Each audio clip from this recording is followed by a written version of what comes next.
As you can see, the full-motion video is impressive, but sometimes the characters feel dead inside.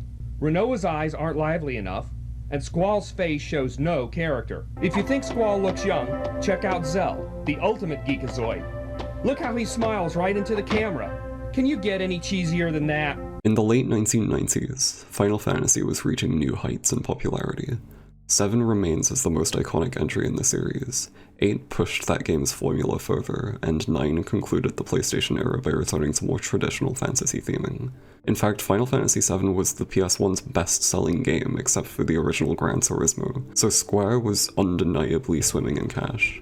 Into the 2000s, they would only expand on the Final Fantasy series, producing spin-offs, re-releasing legacy titles, reuniting with Nintendo on the GameCube, launching not just 1 but 2 10th mainline entries. What are you doing? I think I'm playing Final Fantasy X too, baby. This is awesome. Look at that, there's you now, yeah! They were video game royalty, leading the role-playing genre in a formative era for the entire industry. But even a company on top of the virtual world can't be perfect. In 2001, Square Pictures, along with Sony, released Final Fantasy: The Spirits Within, an ambitious feature-length CGI movie supposedly based on Final Fantasy.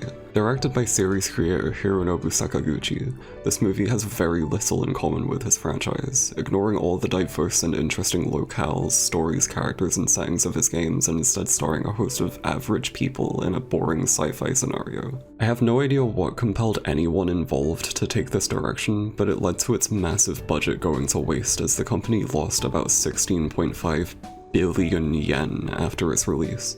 Unsurprisingly, people did not like this movie. I guess it was trying too hard to appeal to American audiences, casting guys like Alec Baldwin and Steve Buscemi and choosing not to take risks. Those risks arguably being what defines the Final Fantasy series. This failure would result in Sakaguchi eventually leaving the company and forming his own studio Mistwalker years later. It was a catalyst resulting in many changes within the company, and with the launch of the PS2 likely requiring higher budget development, I can't imagine things were exactly the smoothest. Over on the other side of the Japanese role-playing scene, the release of Dragon Quest VII met huge success. Around the start of 2001, it was reportedly the 6th best-selling game ever released in Japan, which for Dragon Quest isn't shocking, the series is massive over there, but its publisher Enix wasn't actually doing very well. Their manga division saw mass departures due to strict regulations on Dragon Quest adaptations, and they were struggling with the rising costs of game development, so in 2001 they decided to merge it up.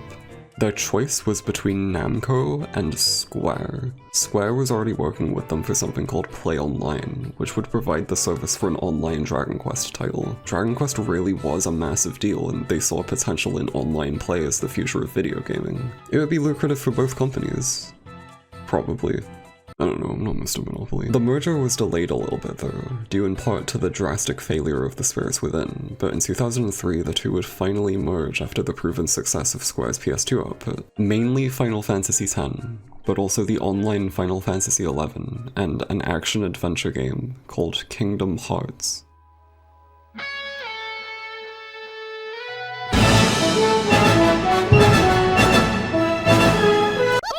In the early 2000s, Walt Disney wasn't doing so well. He had been dead for over 30 years. His company wasn't doing so great either. I'm certain you're at least familiar with Disney's Renaissance era, their animated movies of the 90s, hit after hit, all culturally influential in one way or another. It's apparently the result of Eisner, who joined the company as its CEO in 1984, and shifted the company around after a decade or two of creative drought. His decisions affected the company's animation output as well as its parks, the companies it acquired, and those it collaborated with. For example, Disney began publishing games under Walt Disney Computer Software, and worked with a variety of game developers. One of the main changes he brought was some guy named Katzenberg, who joined as chairman of Disney's film division, influencing the output of its many studios. He oversaw some of the company's most successful animated movies, though that apparently got to his head in time for an internal management feud. I'm not going to go into detail because there are tons of other videos and documentaries and books about this topic, it's goddamn Disney, but the reason this goblin creature man is important is because of his opposition to their monopoly.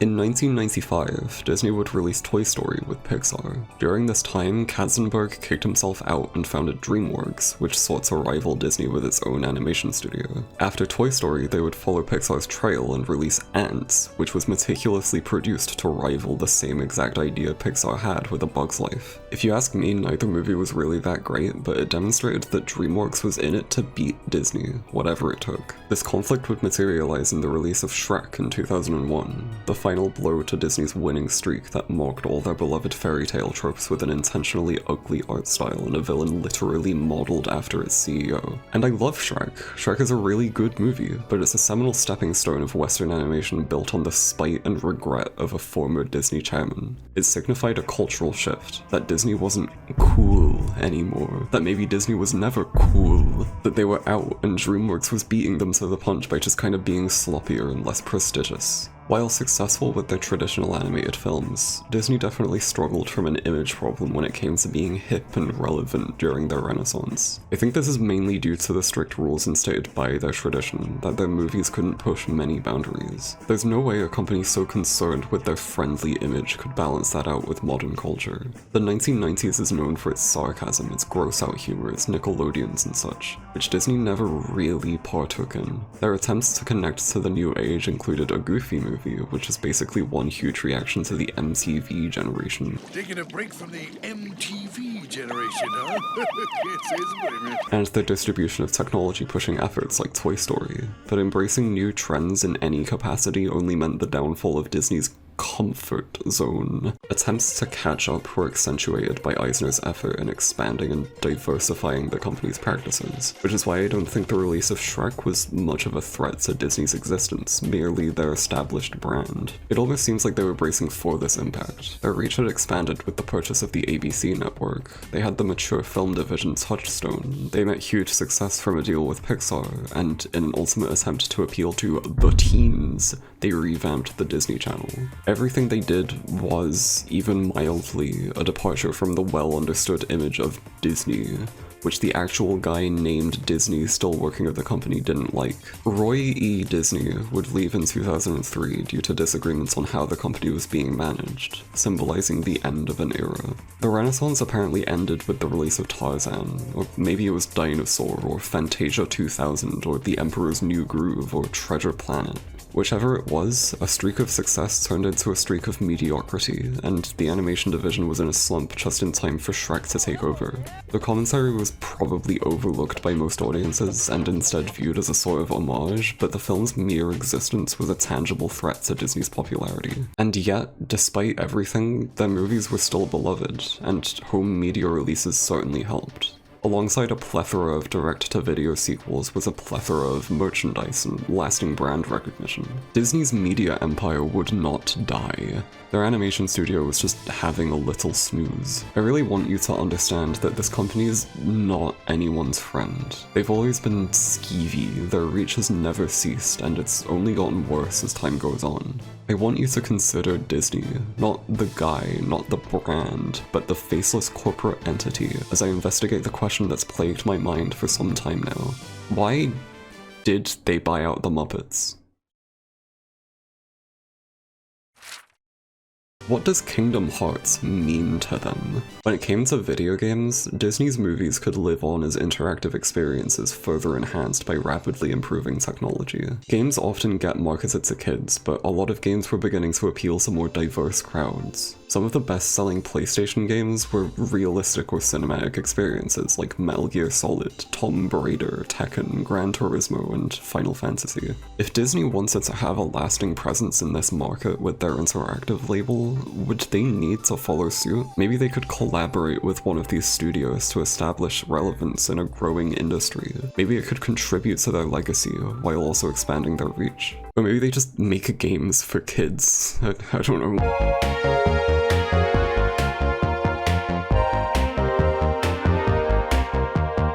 In late 2001, Disney Interactive and Konami released 2 games based on the Tokyo Disneysea park. One on the Game Boy Advance and the other on the PlayStation 2. The Game Boy Advance game is like part platformer, part minigame collection, part virtual theme park that lets you go to each world in any order. But the PS2 game is a lot more Zelda-like, an adventure game with action elements and partially voiced dialogue. I feel like this was high-end stuff for the time. It was only the PS2's second year, which makes it really odd to me. Licensed Disney games very much existed already, but this one was made specifically for one of Disney's parks only for Japan, and it's by Konami, who, at this time, were a pretty goddamn high-end developer. Adventure of Tokyo Disneysea was the first joint project between Disney and Konami, if we don't count DDR and Poppin' Music tie-ins.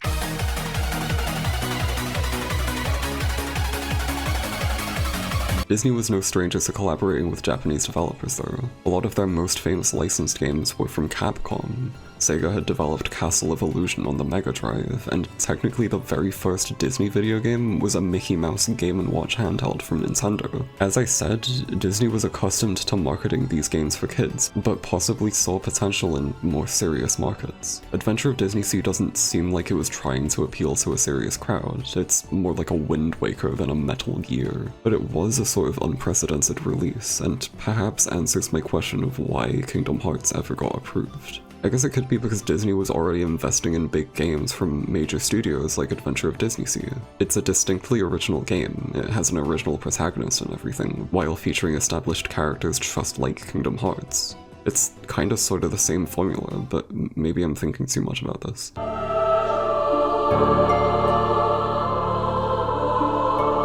Kingdom Hearts, developed by Square in collaboration with Disney, released early in the PlayStation 2's lifespan and instantly became one of the platform's defining titles. Shortly after, in 2003, Square and Enix would merge into Square Enix, while Disney would only expand as their reputation for animation continued to suffer. Both of these companies were on shaky ground, but shared success with their weird little gremlin baby of an RPG, kinda making it a symbol of both companies' status during this time. If you missed my previous video about Kingdom Hearts, I went over its development, how it was conceived essentially by accident, how Disney were weirdly lenient about what the project could be, and that it ended up being Tetsuya Nomura's Mario 64-inspired action RPG passion project. I also talked about how I felt, as someone new to the series, about its primitive action gameplay and how conceptually confusing it was, and how it turns out its development maybe wasn't so smooth. I had some very particular expectations with my limited knowledge of RPGs, which ended up making an already esoteric experience all the more bewildering. But at the time, I think this was just the standard for 3D action games. By all means, it was experimental, like a rough draft of what could be, making the involvement of Disney to begin with even more surreal. You would think Disney commissioning Square to make a game would be something safe, strictly adhering to their brand and nothing else. But it's also basically a Final Fantasy crossover, so by nature it pushes some boundaries. It's really only something that could have happened during this time period. Perhaps Disney's openness to this project was an attempt to bring Japanese culture to their audience, just as they were doing with Studio Ghibli. Disney were releasing Ghibli's library for home media in the US, and distributed Spirited Away for theaters around the same time that Kingdom Hearts came out. I mean, whatever nefarious deeds they were scheming, Kingdom Hearts worked out just fine, and the game was a huge success. Its new ideas and unprecedented combination of them resulted in something many adored, and so it led to many sequels, spin-offs, a manga series, a weird lost Disney cartoon pilot, and so on and so forth. Before any sequels and spin-offs though, Square would release a revised version of Kingdom Hearts in Japan, the Final Mix, which featured improvements, additions, and an all-English voice dub. This was just the international version of the game, something they also did with Final Fantasy for a while, where they'd first release the original version of the game in Japan, update it for the localized release, and then update it again for Japanese audiences under the international label with all the extra content. Final Mix is noteworthy as it includes exclusive bonus content not in any prior release. That's right, you thought the last video was long, but I didn't even say everything I could about this game. I didn't even beat the game until I played the cloud streaming Switch port, in which I got different stats and grinded more and had a marginally easier time, and even then I didn't get to see everything. There's a whole ass optional boss fight with Sephiroth, for example. I wasn't missing much when it comes to the main story, but I simply can't move on without discussing.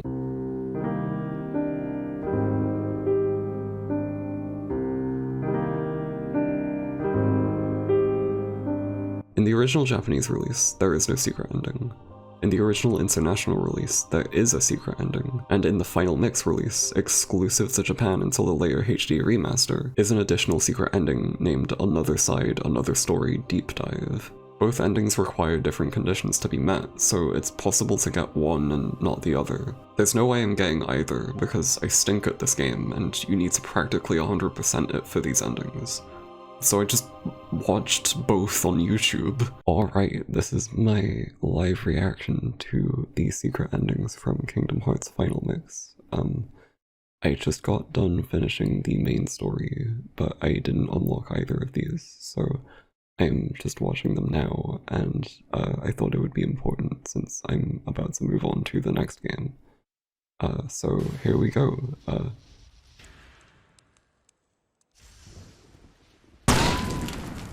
Okay, so I have since collected my thoughts on this.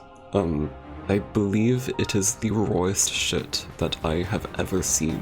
There's this rainy neon sea, and someone in a black cloak looking for Sora goes to fight Riku, who is also in a cloak, and it's weirdly realistic and cryptic as hell. The second scene shows mostly the same stuff, but then there's an extra scene at this dead tree beach with mysterious dialogue, and then we see Sora, unconscious and flying over the ocean. Whatever they're setting up here is so distinct from the tone of Kingdom Hearts 1 that it doesn't even seem like the same game until Mickey Mouse shows up and I snap out of a trance. No joke, I've seen this like 8 times now and still can't look at it without feeling dizzy.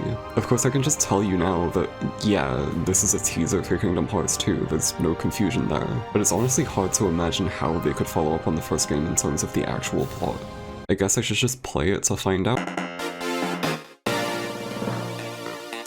Buena Vista Games and Square Enix have today announced that they're collaborating on 2 sequels to the PS2 role-playing game Kingdom Hearts. Kingdom Hearts 2 will be released on the PlayStation 2, while Kingdom Hearts Chain of Memories is being developed for the Game Boy Advance. We are extremely proud of the success of Kingdom Hearts and could not wait for this day to announce the 2 new titles. Our development team is very enthusiastic about creating a new chapter in Kingdom Hearts history and determined to deliver an even more unique and exciting gaming experience that will appeal to the global marketplace. Oh, this video is gonna be long, isn't it?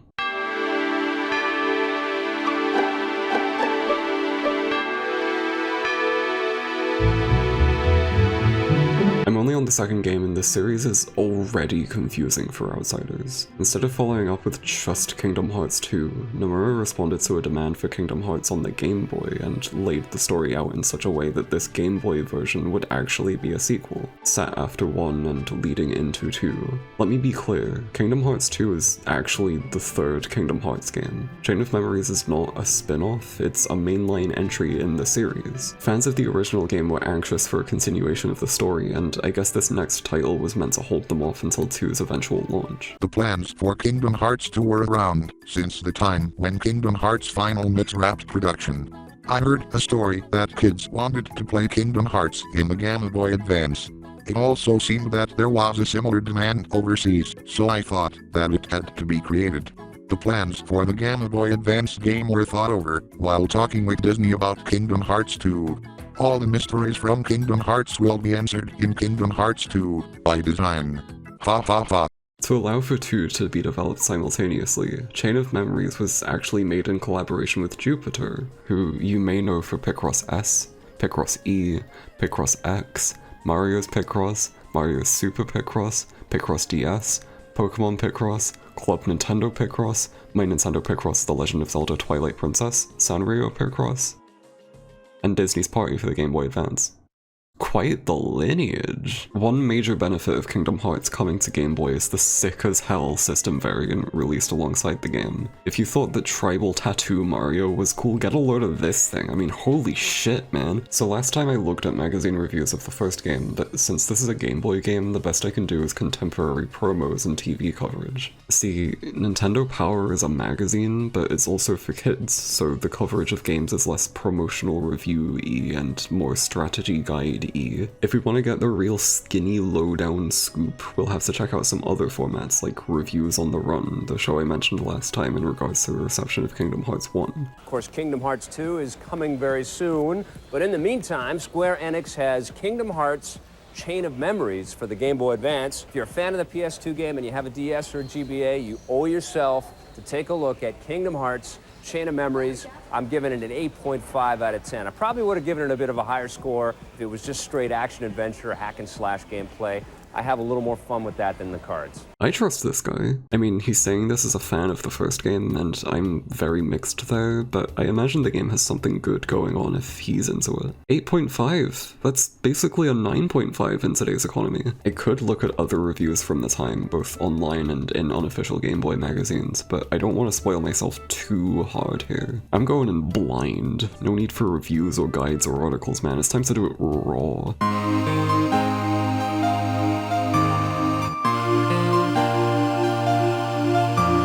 I'll get something out of the way. This isn't an enormous sequel. It's a smaller game, made as a direct follow-up to the original story. I wasn't expecting anything huge, and while I would say I was pleasantly surprised and got more than I expected, it still isn't much of a jam-packed wild ride. It is, through and through, top to bottom, a little mini Game Boy RPG. It promises the gameplay style of Kingdom Hearts on handheld, and it does that really well. More on a spiritual level than an actual direct conversion, but that's to be expected. It still feels like Kingdom Hearts, it just doesn't look or sound exactly like it. It's honestly the best you can expect out of Kingdom Hearts, but on the Game Boy, so Square succeeded in responding to the demand for precisely that. This is still an original story, however. I have no idea how I feel about it. For the first game, I couldn't process a lot of it. It felt intentionally confusing, the kind of story you really need to read between the lines to understand. And while I tried my best to analyze its themes, I don't know. I worry my little theory about Sora as a character, fearing growing up,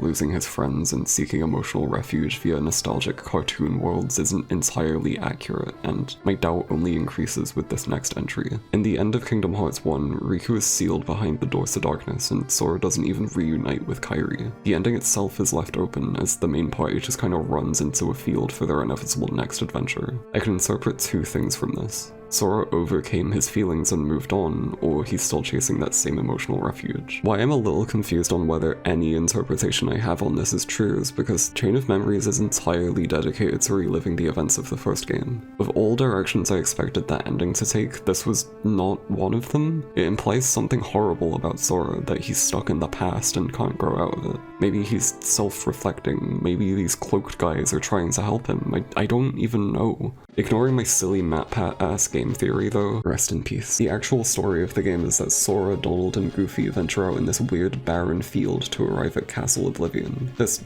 dumpy-ass thing that I think might be drawn by this girl. The way it's introduced is after fading from a scene of her sketching it out. Some cloaked guy tells Sora he needs the castle and then fades out. And yeah, this is FMV on a Game Boy. Game Boy Advance Video, homes of Shrek and Shrek 2 and Shark Tale and SpongeBob, and also this game. When the party enters this castle, they're greeted by the cloaked guy.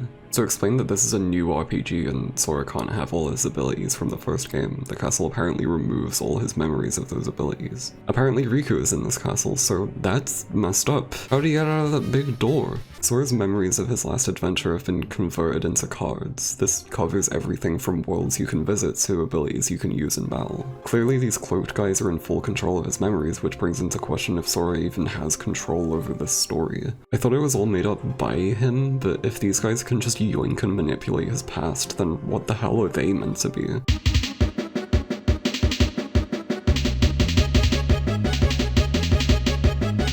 I think it's a good framing device to have this game just be Kingdom Hearts 1 again, simply because it lets the same worlds be reused on a new platform and lets us see what the first game might be like on the Game Boy. Except it's not at all like the first game. Though it features these worlds, they're all flat and flimsy imitations of the same locales. That they're just Sora's memories being revisited means it's okay for them to be inaccurate and different, but the game just has a whole new structure. This isn't a simple case of them trying to convert the same layouts in isometric 2D, this is just an entirely new design style. Each room contains a preset layout based on the card you use at any door. The cards can affect anything from enemies not moving to making a save point, but the location of the rooms on the map are all laid out already. In each world, the goal is to just reach each objective point on the map and then leave, and over time it becomes this rhythm of A to B to C with constant battles in between. It turns into this distilled RPG experience and has even less substance than the first game, which already had some empty-feeling worlds full of enemy encounters. Because you determine level layouts yourself, there's nothing hand-designed in tandem with each world or story event except for boss fights. Overall, it's like you visited Disneyland, but it's nighttime and nobody's here. The combat is very much the focus, and that works fine for a handheld game. You just pick the game up,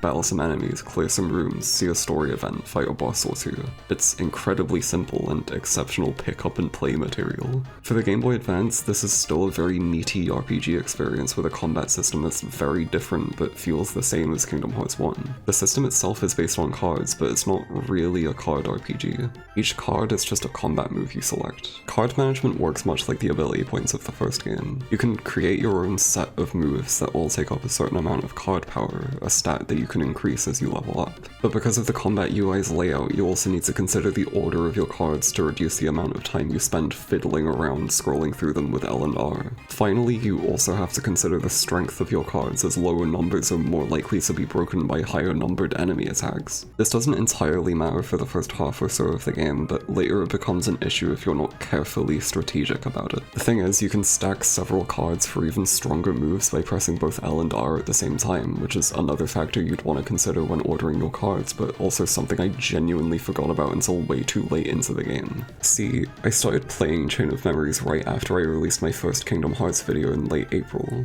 but then I started working on a different video and didn't have time to play more of it during all that. Then, in late July, I returned to it and forgot everything the tutorial taught me, never restarted, and played the majority of the game without remembering it. I only checked the controls late on into my playthrough, and so for the most part I just never utilized this major part of combat. Oops. It wasn't a problem at all until the Pinocchio world, where you have to balance platforming and not falling into acid. Avoiding attacks and combo stacks are probably vital here, but I didn't use them, so it was nightmarish. After this is a section where you need to kill as many Heartless as possible in a short amount of time, which combos are likely also ideal for, but without knowing about combos it was so difficult that I just cheated and gave myself maximum attack power. This meant that past Monster, I had this cheat on for the whole game, and so I can't really fairly say that I beat it. But overall, the gameplay is very simple and numbery. It brings something new, and the nature of its level design meant the awkward navigation of the first game was entirely gone. It was smooth sailing, it was just also very repetitive sailing. I can see this being a perfect casual fit for the Game Boy Advance itself, but when you're playing and recording the whole thing at a desk like I did, it becomes somewhat of a chore. As for the story of the game, the main feature that it was marketed for as a setup to Kingdom Hearts 2, it's mostly absent, actually.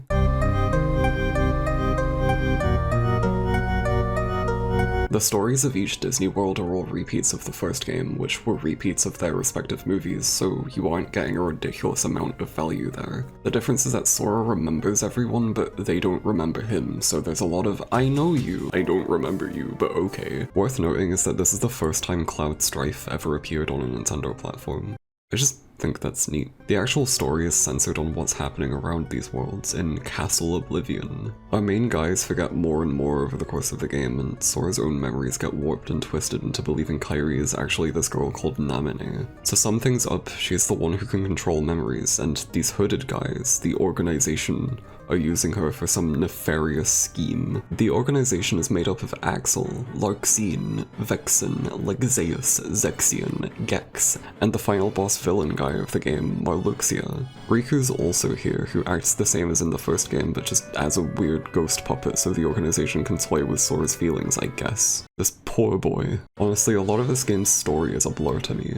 Every important story moment is in the same white corridor between floors, but Sora's memory changes and warps with each floor. After you beat all the Kingdom Hearts 1 worlds, you get the card to a new world, crafted from memories locked in the other side of Sora's heart, Twilight Town. This orange-ass, sunset-ass place. Sora insists that he doesn't remember it, but then he recounts a false memory of him and Namine, so what can we even trust here, honestly? Over time, he claims it feels familiar, but has no memories of it at all. Long-haired Germa insists that the other side of his heart remembers it very well. Whatever that means. Ironically, I don't remember much about this game's storyline at all. Everything gets muddled up by the fact Sora's memories are being messed with, and it's hard to recall what's real and what isn't. It seems like Twilight Town is meant to be Sora's real memory or something, and the organization somehow has access to that. They're up to no good, at least. They're nobodies, apparently, and I think that implies they exist outside of the game's narrative or something. God, I don't even know. They don't even know, apparently. I just find it hard to summarize this game. It's so samey and twisty that it's tough to comment on. There's important setup here regarding the organization, but otherwise the story is so inconsequential that it's literally forgotten about by the end.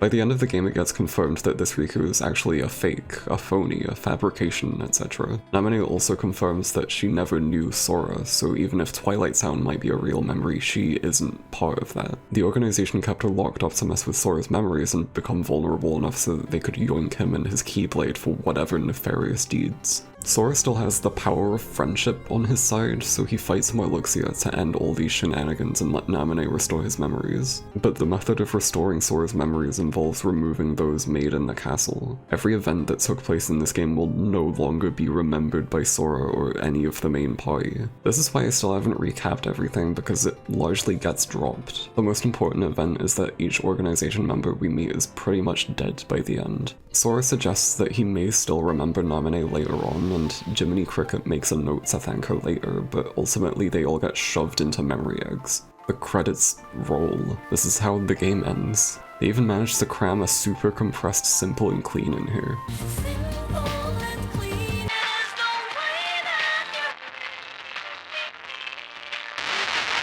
There isn't much I can really say. Even though the events that took place did actually happen, the worlds were still all just memories on replay, and Sora won't even remember any of it. I still don't really get the deal with Twilight Town either. Like, that was Sora's real memory, right? Or was he just getting screwed with, or something? What is going on?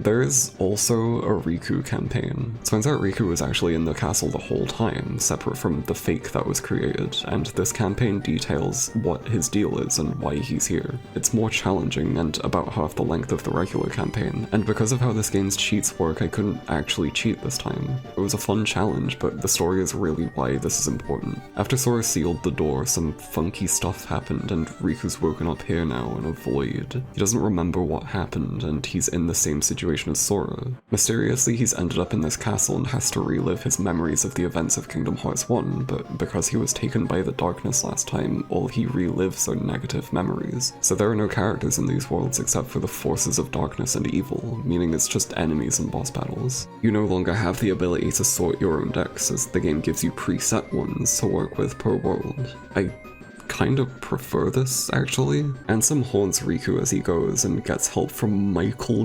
goddarn a mouse along the way, except I think he's an illusion, so Riku's technically on his own. Ansem is actually also a fake created by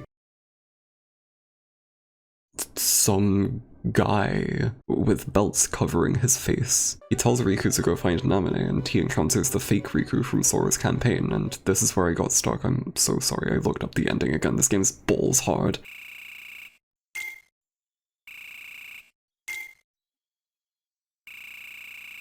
Ansem really stinks. We already busted him up last time, but it's the version of Ansem that remains in the darkness of Riku's heart, which he's explored through this campaign, to ultimately defeat Ansem's presence once and for all. In other words, this campaign is about Riku going to therapy. After defeating him, Riku worries that Ansem still has a lingering stench in his heart, so his journey still isn't over. But in the end, Riku has better control over both the light and dark within himself, which is nice. The credits roll again, and so in conclusion, Sora is sleeping in a big memory egg with Donald and Goofy. There's a bunch of organization guys doing whatever the fuck they're doing, and Riku is taking the middle road between light and dark along with King Mickey and I guess also this Diz guy. There are interpretations to be made regarding Riku's redemption and rehabilitation, but everything else is all big and messy and I don't know where it's leading or how to interpret it all. I guess Sora chose to continue living in the past while Riku is moving on toward his future, and then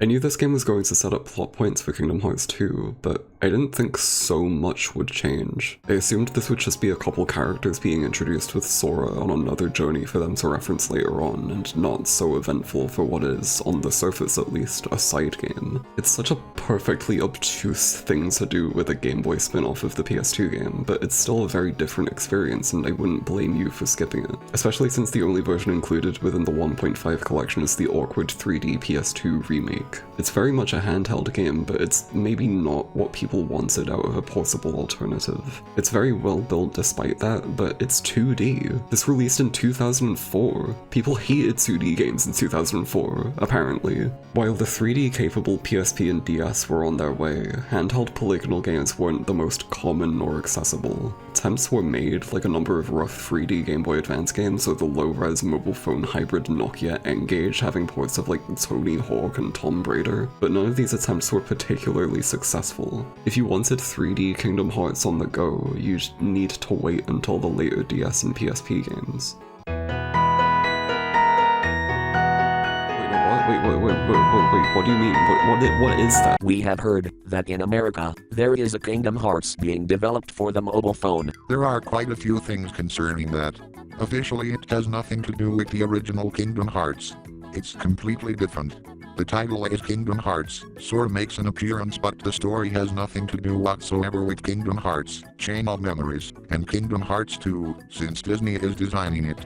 Originating not from Japan at Square Enix, but from the UK at Superscape, is a mobile phone Kingdom Hearts game published solely by the Walt Disney Internet Group, and released around the same time as Chain of Memories. It was released as downloadable software on Verizon's 3G phone service VCAST, which allowed phone users to stream and download multimedia content from TV clips to, as we see here, video games. Kingdom Hearts was part of its software launch lineup alongside interpretations of Tom Clancy, Asphalt, and Spider-Man 2. This is pretty much all the service had, so it was pretty lackluster, but it gave phone users access to handheld games unprecedented for their polygonal graphics, except the DS and PSP were out, so maybe not really actually. Still, this predates the iPhone and the app-based mobile gaming space as we know it, so that's pretty neat, I guess. Kingdom Hearts on VCAST is maybe the largest and most fascinating game on the service, and even it is partially lost as of writing.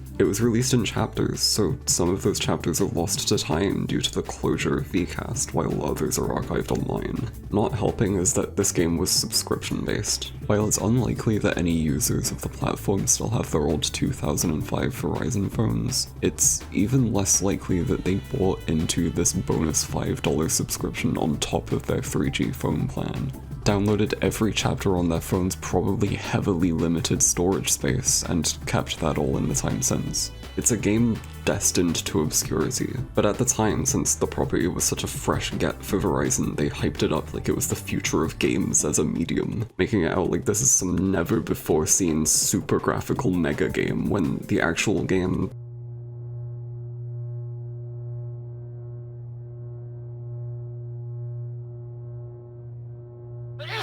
I should tell you that the game didn't technically look like this. Its UI is shrunken down and everything because this is running on a Zeebo, of all things. It's a Brazilian console that I guess runs mobile games like this through modding. The resolution of the game is supposed to be even smaller, but this method is apparently the only way of capturing Kingdom Hearts VCAST.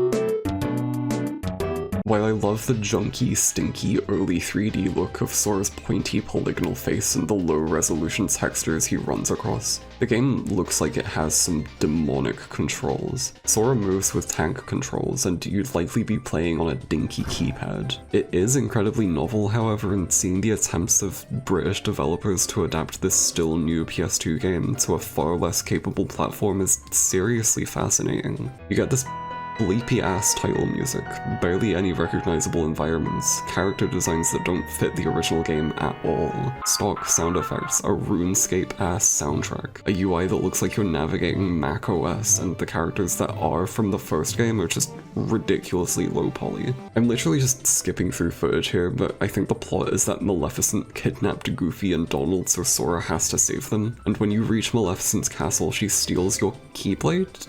Which, in canon, is literally impossible because Sora's whole deal is that he's the Keyblade wielder, like he's the only one that can do that. She plans to unlock all the portals and free all the shadow creatures, and it's just so obvious that these people had one look at the concept art for Kingdom Hearts and that's all they adapted. It doesn't take much to see that this game isn't canon and had no involvement from the original team at Square. Except, wait, no, this is actually all a dream, meaning that technically this game can be included as canon Kingdom Hearts material, just as a messed up little dream Sora had while napping in the gummy ship. This means that you can interpret this as something that happens between levels during Kingdom Hearts 1, just completely forgotten about and never mentioned. That said, even that interpretation is bogus. If we got to see Sora's dreams, it'd totally all be Riku. Riku doesn't even show up in this game. Naturally, I can't find too much coverage on this game, but to gather an idea of what the fans thought, here are some first impression comments from fan site KH Insider. Whoa, they can make graphics on a mobile that good? Amazing. It's like playing PS2. Could this be a N-Cage game? Oh, Sora looks like a fruit. I think it's probably KH Chain of Memories. It's for the phone. KH Mobile. What is this? Boy Sora? No, he can't look this way. Holy carp. It's nice that it's coming to mobile, and I know it doesn't look so appealing, but God, it looks like it's gonna sook. Gah? Oh well. It's still something, right? Ugly. Take a spin, now you're in with the techno set. You're going surfing on the internet. Okay guys, the first thing that you need to know is that the internet is amazing and it's changing every day. Once you've learned how to get online yourselves, you'll start seeing web pages everywhere. TV shows have them, schools, Disney World. Hold on, sis. Let's start at the beginning like Dad did with us. What about if I want to do my own homepage? Now that's a big project.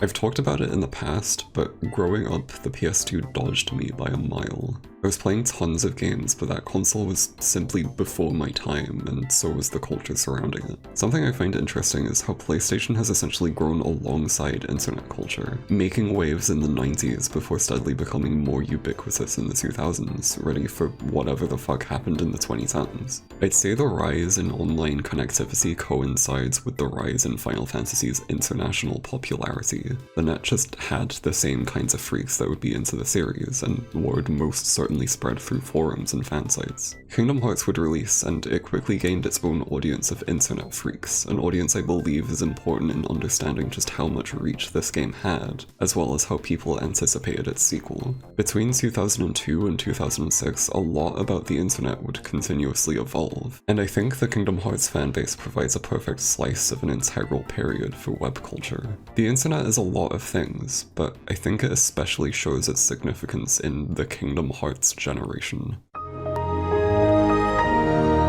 Soon after Kingdom Hearts 1, fans started their own sites revolving around the series. There are a number of these, and some are even still around today, like the aforementioned KH Insider, which, believe it or not, isn't just a video game music sharing site. A major part of why many of these sites were set up was to anticipate the release of Kingdom Hearts 2, which was shown off as early as Tokyo Game Show 2003. It was announced simultaneously with Chain of Memories, so I guess any previews like this would have been taken with the context that this isn't an immediate follow-up, making the presence of, say, a blonde-haired kid wielding 2 keyblades even more mysterious. According to a contemporary IGN article, Square Enix gave the vague release window of sometime in 2004 and onward. By today's standards, it's nuts to think that they were producing this game so quickly. It would be delayed for another year or two, but the first game only taking a few years and then this sequel taking another few years alongside a Game Boy spin-off is nuts. Plenty of fans had already loved 1 and Chain of Memories, so they had sites like this to keep track of updates on the upcoming sequel and theorize on what the plot will be about, speculating on what Diz's deal is, who the blonde-haired kid is, and what the secret ending in Kingdom Hearts Final Mix meant. I really find it fascinating and pretty important to discuss the fan anticipation and discussion around this series. By the time Chain of Memories released and fans all knew the sequel would be arriving, Kingdom Hearts went from being a standalone Squaresoft title to a whole-ass series beloved by a massive audience. It shifted from just being a combo of Disney and Final Fantasy to its own unique identity, coinciding with the ever-growing culture of the net, which brought a whole new method of staying updated on the series. Fans would get to speculate on any and all details about the next entry, making theories and fanfiction, shipping Sora and Riku. I'm telling you, I'm not crazy, even back then everyone knew what was up. In fact, these web fans were here from the very beginning. The first online fanfic based on Kingdom Hearts was published the same day as the first game's American release, on September 17th, 2002. However small this fanbase started as, folks already cruised the net to find cool JPEGs of Sora. When this one image of Twilight Town was revealed in 2003, fans went wild theorizing on what it could be, what its significance or place in the story even was. Some thought that it was a Final Fantasy locale, others thought it looked like the Hunchback of Notre Dame, and one commenter even said it kinda looked like Majora's Mask. Hello, the clock tower is from Zelda Major's Mask. Obviously. I imagine this kind of speculation would go on for every crumb of info Square released. This kind of meticulous analysis was encouraged by the cryptic nature of the secret Another Side, Another Story cutscenes, and all of Chain of Memories. Quickly after Square's merger with Enix, they began announcing all kinds of projects. Final Fantasy VII Advent Children, Dirge of Cerberus, Final Fantasy XII, and Dragon Quest VIII, all alongside the newly delayed Kingdom Hearts 2. It was the second half of the PS2 era, and while whispers and murmurs of the PS3 became more common, Square Enix planned to finish this generation off with a bang. 2004 marked the launch of the PlayStation Portable, combating Nintendo's dominant handheld systems, but earlier that year at E3, Sony began talking about something new and wacky. The project is codenamed Cell. They announced they were working with IBM on something called the Cell Processor, which was meant to be some kind of supercomputing doohickey that would revolutionize entertainment. Or something. They didn't exactly clarify what they meant or elaborate in any way past pure tech speak, but it was clear that this meant the PlayStation 3 was most certainly in development. Even as the PS2 had some busy releases and was far from the end of its lifespan, Sony was already prepared for the next generation of 2006. Except Microsoft announced a new Xbox set to release in 2005. Okay, Sony was getting ready for the next generation and revealed their new console at E3 2005. The PlayStation 3, using the vaguely defined power of the Cell and bringing video games into HD and— wait, is that Spider-Man logo? The show is weird to watch all this time later for a number of reasons. The PS3 had infamously unusual hardware architecture because of the Cell, and so it had a lot of potential, but most developers didn't really crack it till it was nearing its end with titles like The Last of Us and GTA 5. One of the strangest moments, especially now, is the introduction of Unreal Engine 3 as a sort of premier engine for the platform. At the time, it was really only used for the actual Unreal series, and, like, open season for PS2. This iteration of the Unreal Engine was certainly used more during the PS360 generation. In fact, the flagship 360 title Gears of War was developed by Epic Games with the Unreal Engine, but that just makes it weird for Sony to be showing it off. As far as I know, no first-party PS3 games used it, so it's kind of just weird that it's here. Oh yeah, there's another important moment in this presentation. What was it again?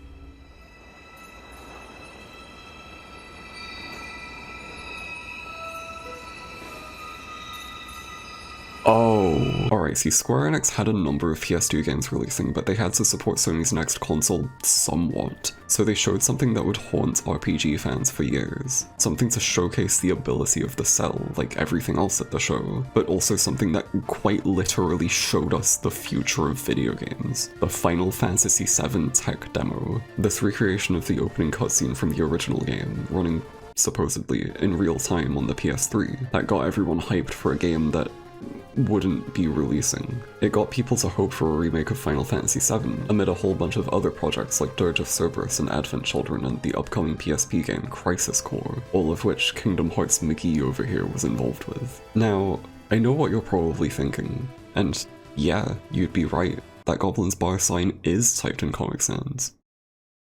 Anyway, despite the impending release of the PS3 that would shake up the industry alongside the Xbox 360 and Wii consoles, the PS2 still had some juice left in it for stuff like Final Fantasy XII and Kingdom Hearts 2. Square had nothing else really going on, so at Sony's big PS3 E3 showcase, they still said, "Oh hey, you can play our game on the PS3, it'll be backwards compatible, okay?" After showing a tech demo. It's this odd transitional period for PlayStation, especially when looking back on it, because the PS3 itself took some time to really pick up momentum. I actually feel sentimental here because I was raised on the PS3. I never got to play many PS2 games at all as a kid, and a lot of my earliest memories are of the late 2000s when things like the Wii and iPhones and HD TVs were already common household items. CGI was the default for animated features, and 3D glasses were the future. It was a weird time for the ways tech would shape media, and by extension how it would shape me. I got to play the Wii, PS3, and Xbox 360 before I even understood the diversity of their respective platforms. I played iPhone games before Angry Birds even released. The first operating system I frequently used was Windows Vista.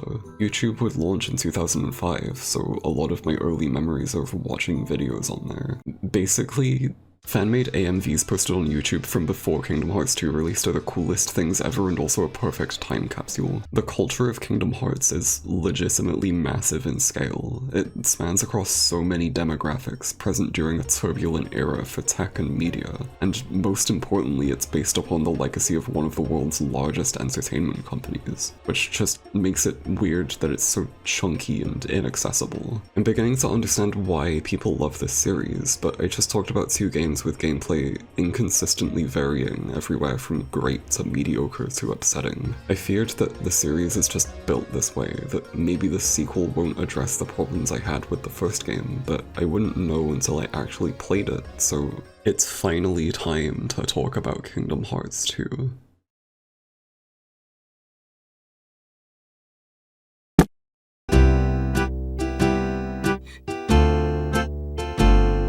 So, if you've been following my channel, you'd know it's kinda been a while since I released my video on Kingdom Hearts 1. I wanted to continue as soon as possible, but first I was determined to make a video about the 7 Colors Legend of Size City, which took between the start of May and the end of July to fully research, write, and edit. After that video, I began playing Chain of Memories in preparation for this video project. But then I had another idea, which became the Slice of Life video, which I started playing and recording a bunch of games for. And then in late September I moved away for uni. It took me a while to return to video work, and it's taken even longer to return to this particular project. I played Kingdom Hearts 2 for the first time in late summer of 2023. I beat it on the 13th of September, about a week before I would move. Before I talk about my experience with Kingdom Hearts 2, I want you to understand that I really disliked Kingdom Hearts 1. I was in denial about it at first because I don't really want to dislike any games, but it thoroughly and utterly beat my ass in a way that felt unfair. Despite what I wrote about my experience with RPGs, it's much more of an action game overall, with fast, precise combat that easily overwhelmed me. At several points, I wasn't just disappointed or bothered by something, I was agitated. It emotionally hurt if I fought a boss only to get a game over before I even knew why. Maybe the game is just poorly made, maybe it's bad for beginners, maybe I just stink at games, but regardless, it felt bad. All I can really meaningfully attribute this feeling to is the likely rushed development of the game, as well as the developer's lack of expertise in action design. The biggest admission of this unusual development is the very presence of Chernaborg, Kingdom Hearts 1's penultimate boss fight, which, according to the cutting room floor, was intended to be the last boss fight of the game, and that's why he just kind of shows up in the final version out of nowhere. A remnant of an older variant of Kingdom Hearts, one where Ansem supposedly didn't exist and Sora looked like this. I can only imagine that for such an outlandish concept and the unusual final result, that the game underwent different revisions and major alterations, like the fact that there was originally going to be a Toy Story world as shown in this concept art. It's definitely just how game development works. Of course, not every concept will make it to the finished result, and there's likely tons of concept art the world has never seen. But in this case, the project was just managed funny. Chernaborg was finished quickly enough for them to dump his fight into the full release, while many integral parts of the gameplay were underbaked. There's so much that could be improved on, so much material to be refined if Square had more development time, but this is the final rendition that they went with and stuck with to this day. Chain of Memories couldn't have improved on this formula since it's more like an adaptation than an expansion, so Kingdom Hearts 2 was the first opportunity to really make Kingdom Hearts but better. After I first finished Kingdom Hearts 2 and researched it for a week, I made up my mind on what the game is, but I've had a much longer time to determine what it means to me. To begin with, it's wildly different from Kingdom Hearts 1. It's far more elaborate, and I'd love for you to experience it yourself if you haven't ever played it before, because speaking about it just won't accurately capture its chaos. Regardless, just like last time, I documented my initial thoughts so that you can know what it's like for someone completely clueless to play this behemoth of a game for the first time. With everything that happens, everything that I talk about, I need you to remember, this is still a collaboration between Square Enix and Disney. It still exists essentially on accident. It's Kingdom Hearts 2.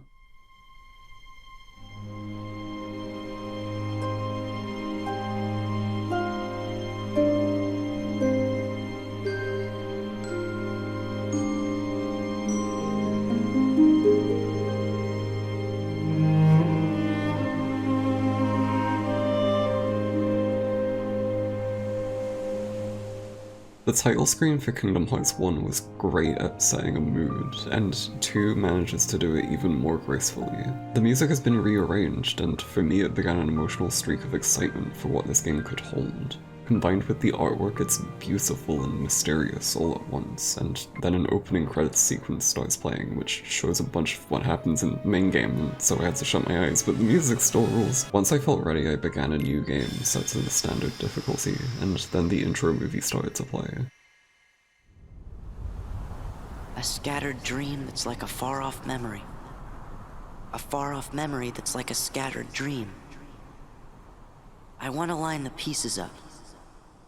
Yours and mine. It's maybe some of the sickest stuff I've ever seen in my goddamn life. By this point, I wasn't just excited, I was shaking. I nearly passed out from how cool this was. Right at the end of this intro, the blonde kid shows up in a really similar manner to how the first game's intro ends, before picking up what went on in another side, another story with this whole dead tree beach zone. I've been to see him. He looks a lot like you. It's so mysterious. We see this kid dreaming the events of Kingdom Hearts 1 before waking up, suggesting some kinda connection to Sora.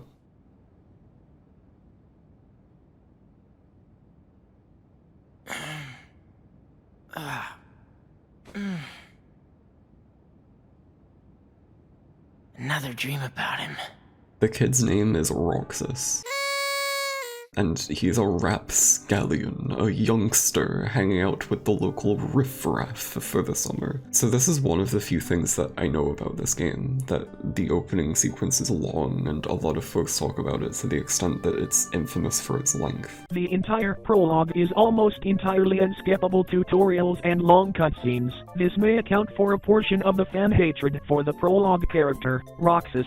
It's all pretty crap and make it take so long for this game to get going. I really wish there was a way to skip it. It contrasts with the rest of the game for being a slower, mundane look at Roxas's day-to-day life with his friends that blends into being a gameplay tutorial. But I really, truly, firmly believe it's great to start this story off with, and may even be my favorite part of the series so far. That shouldn't be any surprise to you if you watched my last video on slice of life games. I admire the mundane, I adore slower-paced story-focused gameplay. I love cozy little towns like this, and the overbearingly melancholy music just seals it so sweetly. It's not even entirely different from the opening of the first game anyway. While there is less of it, that game started off with hanging out and item finding on Destiny Islands, so 2's opening isn't really out of the ordinary gameplay-wise. Anyway, the first thing that happens is that these kids get stolen, including the word. It's such a dumb concept, not on its own, but for the fact it's taken so nonchalantly by the characters. Like, oh, are gone. This isn't a horrifying supernatural occurrence or anything. They just go, whoa, what kind of thief does that? It reminds us that this isn't a realistic setting, and it's still very much Kingdom Hearts. The little gang Roxas is in goes up against this other little gang. All Final Fantasy characters, but I hadn't played 8, so I had no clue and thought these guys were original. Except for Vivi, my beloved. How did I get here? Cypher gives out literally the best line in this entire series before the first combat tutorial, and then one of these spindly googlies shows up. The camera's way more zoomed out in gameplay now, so it's thankfully easier to see stuff around you. The combat also gave me a good first impression. It's a little floatier than before, but allows for more satisfying movement and special moves like this reversal action. After thwacking at this slithery slooper a little, Roxas gets a Keyblade out of nowhere, which seemed nuts since I was pretty sure Sora's meant to be the only Keyblade bearer even if he's in stasis. It's one of this game's great mysteries. A lot of the story revolves around them, set up by this opening here. The biggest mystery is,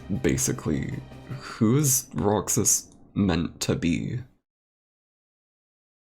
On the second day, it's revealed that Diz is watching Twilight Town through a computer with way too many monitors, and that the Spagoobly is meant to be a nobody. At first it appears like Diz and this other mysterious hooded guy are just waiting in an unrelated location for Sora's memories to get restored while he's in stasis. But then that doesn't explain why they're looking at Roxas, or why Roxas is having dreams about Sora. There's like sub-mysteries in this opening alone. The melancholy overtones really begin sinking in on the next day. This is the end of these kids' summer vacation and they want to do stuff together before it's too late. And it's constantly sunset here, like come on. So try getting to the beach, everyone gets jobs and you have to work a few. They're more gameplay tutorials for different aspects of combat, but in a cruel twist of fate, all this work ends up being for nothing as this hooded guy takes the money from Roxas. There's actually a reason for this though, because this isn't the real Twilight Town and Diz hasn't rendered the beach yet. On day 3, all time stops for Naminé to meet Roxas, and then it resumes, only for her to stop it again when more nobodies show up and Roxas gets yoinked into this big stained glass of Void Zone from the first game. Except it looks way fancier now. This is a more elaborate combat tutorial, comparable to the first game's opening, where you choose a stat boost and fight some enemies before a huge boss shows up, but this time they're all nobodies rather than heartless. This part of the game makes it really easy to see the jump in graphical fidelity, from the start to the end of the PS2 era. The boss fight is far more cinematic than last time, and even features QuickTime events, further setting up the stage for what this game does new. So far, it already felt much better to me than anything from the first game. Do you remember your true name? Say no more, Naminé. Hey, you're that pickpocket!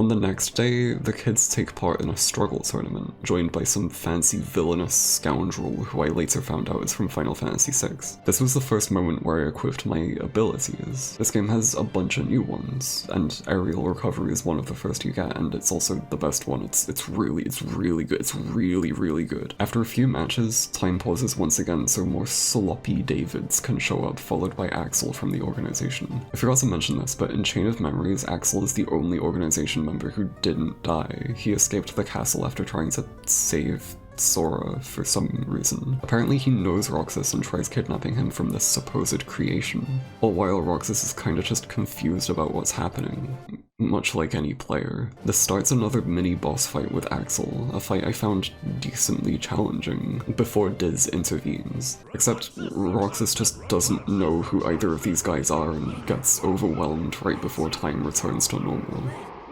Listen, this makes more sense in hindsight, but as I was playing this, everything was just coated in mystique, and I kinda love how Roxas lets the player relate as someone who's just also bewildered. It offers an entry point for a complex narrative with all sorts of twists and confusion, one that relies on context from the previous two titles, which I'm pretty sure is a structure not many games really attempt. The end of this day is a little cryptic, even looking back on it now, as Roxas just kind of falls off the clock tower before the game pans over to Kairi, and she's all grown up now with Selphie, and it's very weird to see at first. See, this is a year after the first game, but I wouldn't have guessed because this seems like it's years later. They're in a town just off from Destiny Islands, but I thought it looked like Twilight Town at first, which was also confusing, and it definitely wasn't there before, so I'm really just confused about this entire scene overall. At this point, I really felt like the plot of the game was just going over my head, but the most important part is that she sends out a letter in a bottle meant for Sora, except she doesn't remember Sora, and it's like a subconscious psyche thing. Meanwhile, at Diz's gamer lab, it's revealed that the hooded guy is Ansem somehow. But first,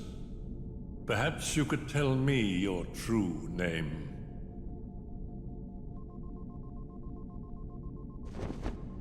It's Ansem.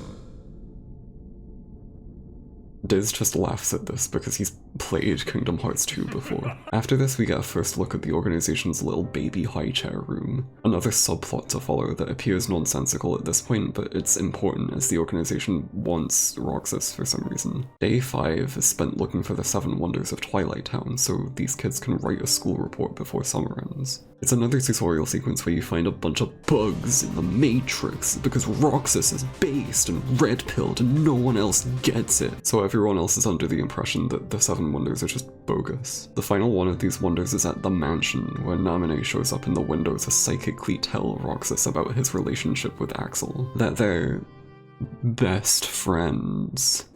She wants him to remember his true identity, something about how he's linked to Sora, and that's why he dreams of his memories. What do you know about me that I don't? You were never supposed to exist, Roxas. What? Before the next day, Roxas dreams the rest of Sora's memories along with, assumedly, his own. The scene at the Dead Tree Beach plays again, as well as the futuristic-ass city scene from Another Side, Another Story, implying that the hooded guy here is actually Roxas? Why? Why do you have the Keyblade? Shut up! Which is crazy. And then once he wakes up, all his friends disappear. This poor boy. His boyfriend tries to steal him again, but then gets frozen, which is confusing because I thought the whole deal was that the simulation was being paused, but they're able to pause Axel too? Like, that doesn't make sense, right? And then he unfreezes a moment later anyway. This game is so gumpy. Diz yells at Roxas to head over to the mansion, and it's the first new area. It even has its own command UI, which is cool. It's a very foreboding area, and really shows how even when inside a building, this game has some big, large environments, a huge improvement for combat. When you enter Namine's room, Roxas freaks out a little at one of the drawings on the wall, and we got another flashback to this city. Now we know that it was definitely Roxas, and Axel was here too. Namine explains what the organization is. Organization 13 are apparently searching for Kingdom Hearts itself, much like Ansem did. Before she can explain anymore, she gets pixelated out of the room so Diz can show up to just keep more secrets. And then Namine reappears and explains what a nobody is, and that Roxas is one, and he and Namine are both half a person each, but Diz really doesn't want him to know this for some reason. Listen, I know this is complicated, but this is just how the game is. You see my point now, right? It's so difficult to just explain like this. I can't do it. A secret underground staircase is revealed that leads down to the gamer lab, which complicates things even more because it makes it seem like Diz was controlling the simulation within the simulation. Roxas remembers yet another memory of sitting on one of the organization's high chairs, presumably as a member, and that he was sent to fight Riku, I think. Dear lord, I'm running out of breath. In the next room you get ambushed by another gang of nobodies, or dusks, I think, because Axel chased Roxas over to the mansion. He really wants him back. Is this what they call toxic yaoi? Whoa, and Roxas gets a second keyblade. This is some killer video gaming, goddamn. The two fight again in a battle that apparently kills my video bitrate. Once you defeat Axel, we see that these two really will miss each other. Let's meet again in the next life. Yeah, I'll be waiting. Silly. Just because you have a next life.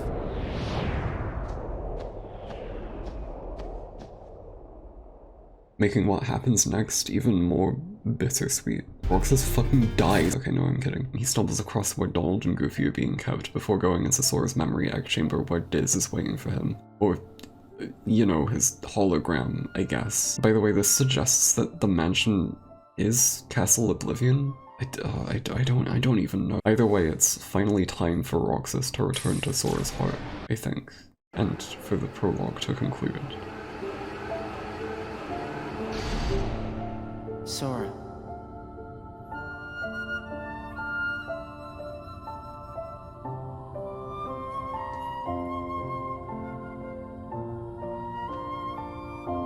You're lucky. Looks like my summer vacation is over.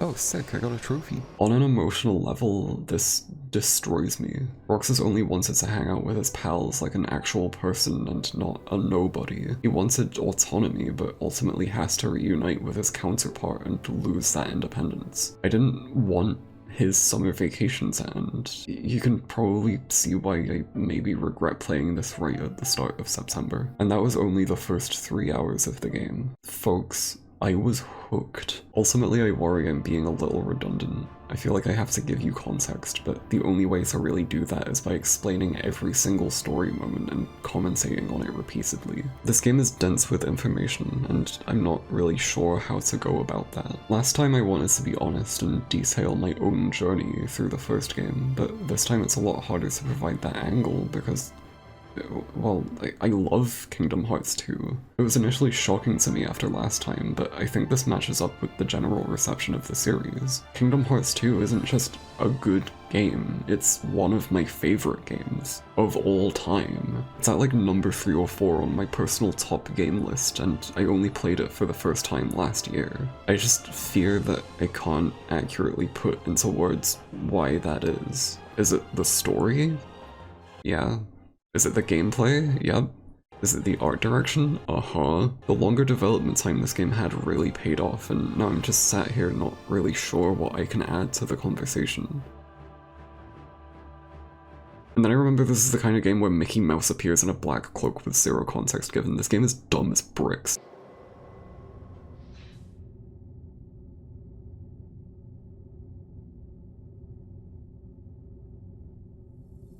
Sora! Who's there?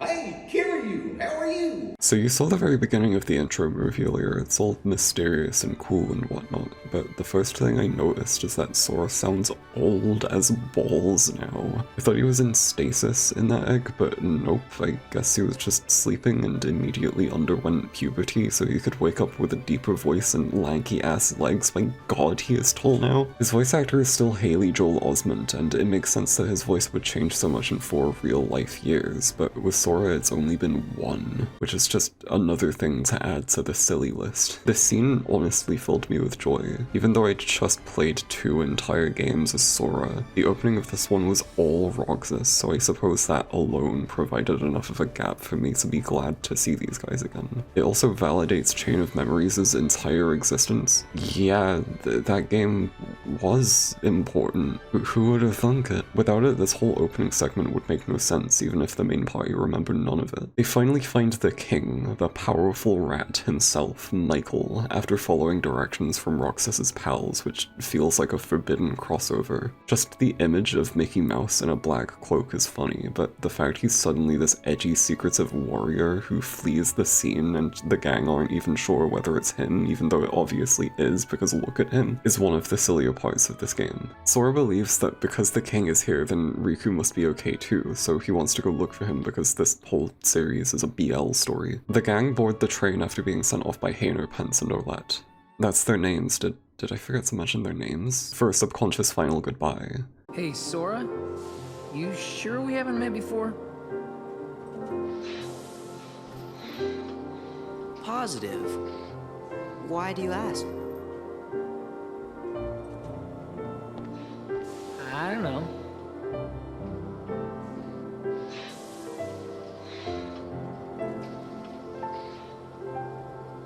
Sound the fucking alarm, the boy's upset. I don't believe he's ever been sad.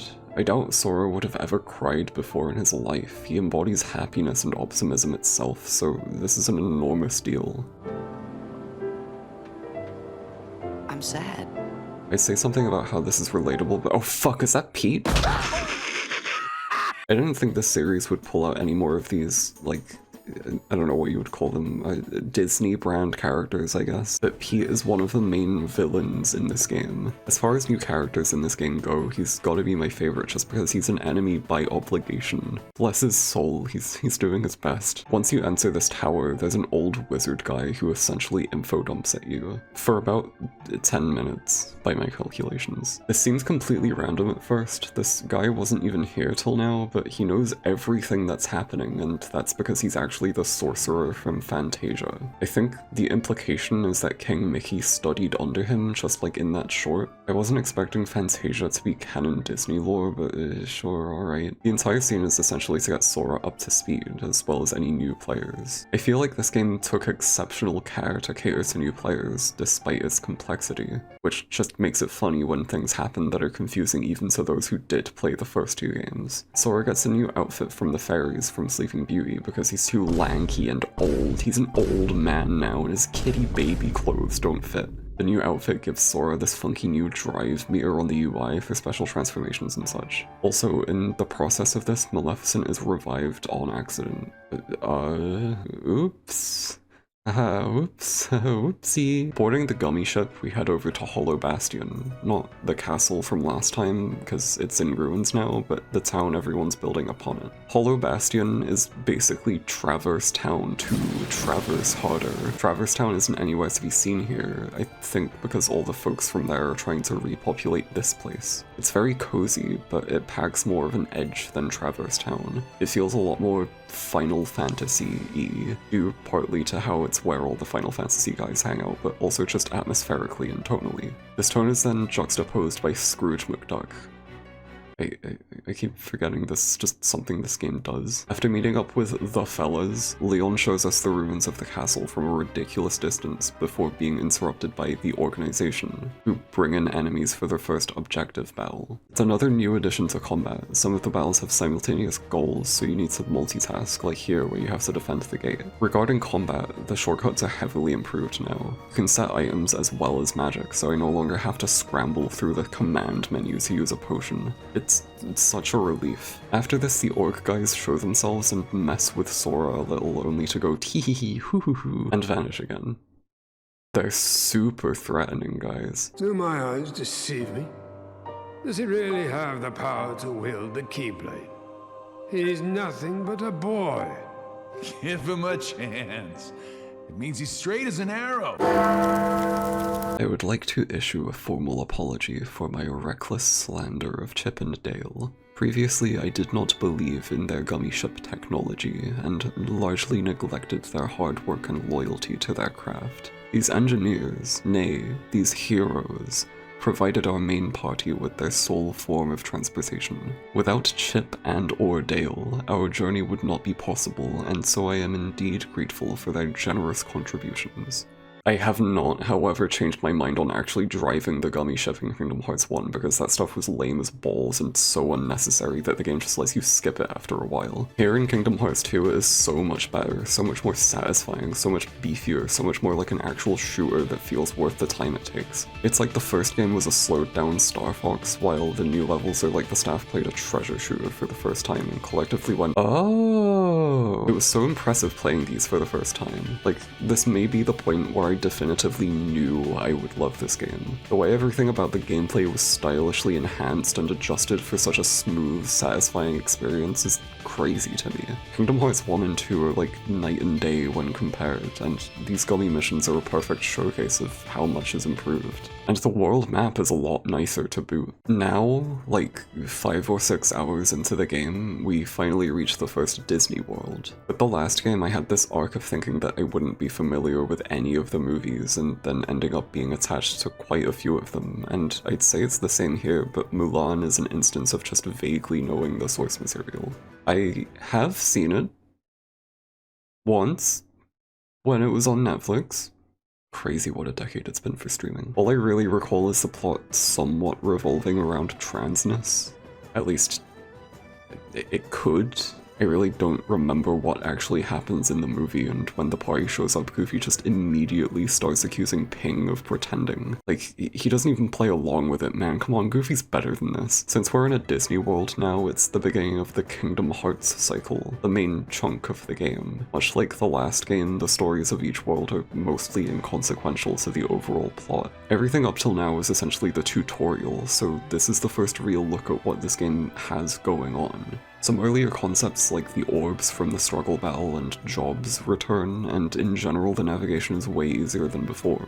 I haven't mentioned it yet, but there's a minimap now, meaning I don't have to look up a strategy guide to know where I am in the level. There's also some little collectible doohickeys that are basically just here to incentivize exploration, so even if the main format is straightforward, it's still encouraged to go off and check things out.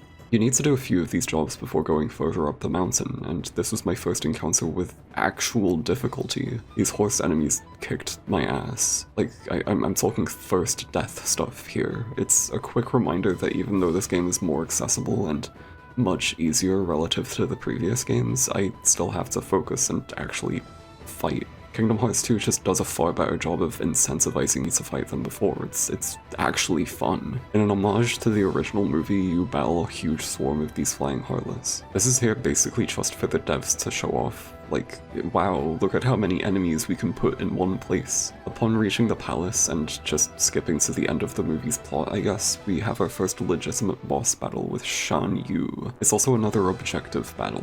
This time you have to protect the palace gates, and damn, as a taster, this was really good. Enemy HP bars no longer stack by using different colors, instead they show you just how many health bars they have, with these little nubs under the main one. And so watching it deplete gives you a way better idea of how much more you've got to fight. It's just yet another good change. I beat the guy and saved the day, and so it's time for the next world. Hey, what is this place? It's huge! And sort of gloomy, don't you think? I wonder who lives here.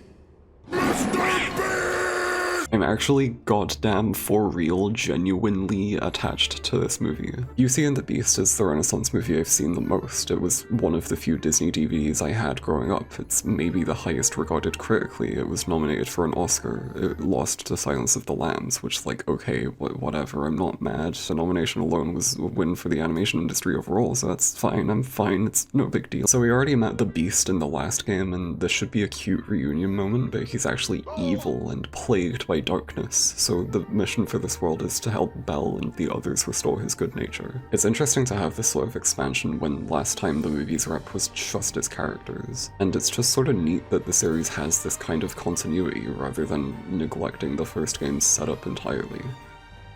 On an unrelated note, Tarzan isn't in this game due to licensing issues. This world is when I started to realize the game's a lot chunkier than last time. There's more stuffed into each world than before, making them feel a lot less like weird boxes and more like fully realized environments. The castle is pretty fully featured and fits in with the tone of the game. Like, if you told me this was just an original area, I'd believe you. I think each world is well adjusted stylistically, even when there's a range of themes and aesthetics. But this is a rare exception where those adjustments aren't exactly needed, since RPGs already take influence from this kind of traditional fantasy. It's noteworthy because the rest of the game goes places. We find out the Beast turned bad and no good because of one of the orc guys, Zaldin, beginning a thread of encounters with the organization throughout the game. They're just like the embodiment of nihilism opposing the morals of each respective movie. It's a little funny. After another shockingly fun boss fight, Zaldin twiddles his evil mustache and zoops off. We're done with this world. Or are we?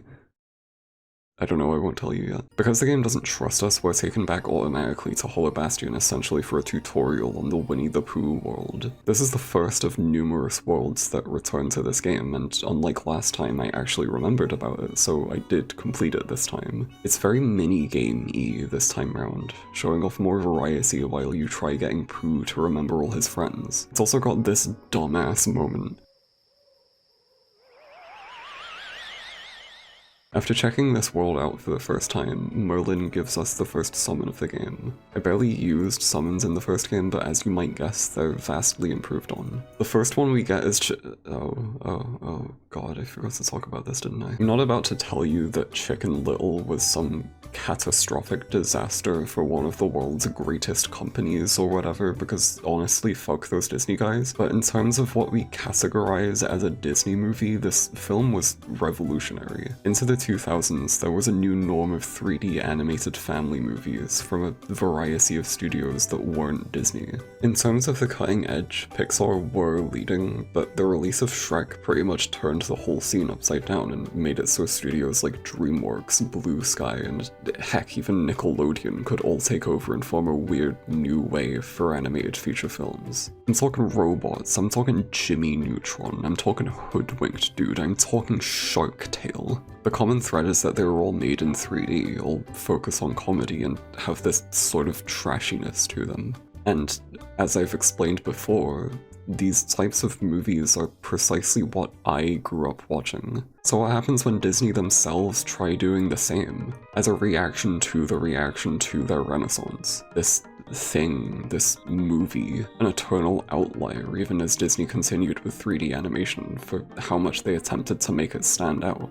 Not even in a bad way, it's an okay movie, it's fine, but its very existence is a statement that the studio would never be the same again, fully embracing what I would call the Shrek revolution. When Kingdom Hearts 2 released, Chicken Little was the most recent animated Disney movie. They definitely put him in the game due to that. He's even on the back cover, despite having such a minor role. So far, everything's been pretty in line with the general idea of classic Disney, with the only obvious exception being the Nightmare Before Christmas world, so the very sight of this thing brings a kind of unease to the general aesthetic. Perhaps, as Disney changed, Kingdom Hearts would change with it. I'm Sora. He's Donald, and that's Goofy. We came to see how Hercules is doing. Honey, you mean Hercules! The Hercules world before was only the Colosseum, a big box for combat challenges, which is mainly memorable for having Cloud's first appearance. So I'm glad that now it's an actual level in the game, Sora, Donald, and Goofy land in the underworld on accident, which is conceptually funny because they can just land in hell, and it's a great expansion on the source material. This is the first full world revisited after last time, and it's yet another demonstration of how Kingdom Hearts 2 deviates pretty drastically from 1. I still haven't seen Hercules itself, but I find the concept of hell being in this game pretty silly. Even sillier is the presence of Pete, and of all characters, Auron from Final Fantasy X. I didn't know who he was at first, but I've played some of that game since, and looking back now, the fact that he's in this at all, let alone next to Pete, is phenomenal. It's just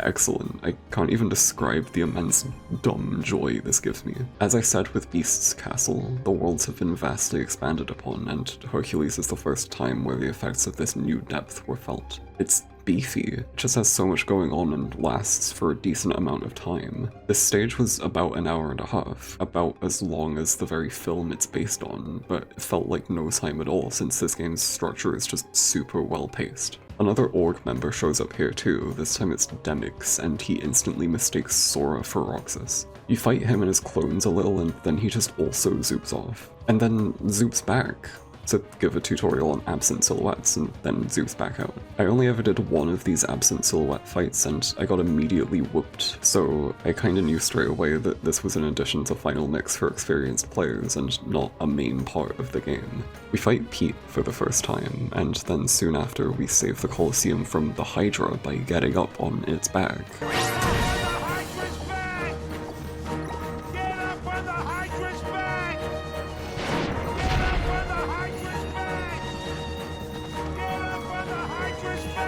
Before moving on to the next world, we see Pete tell Maleficent about Organization 13, and here it kind of becomes clear that this game has a lot more than just good versus evil, because we know that good is Sora and evil is the darkness, but then you also have the Organization, who are just kinda angsty. The next world is less of a world and more like an entire-ass segment since it spans across a few areas. Kingdom Hearts 2 expands on a lot from the first, even the stuff there doesn't really need to be more lore for, like the Disney Castle. Queen Minnie.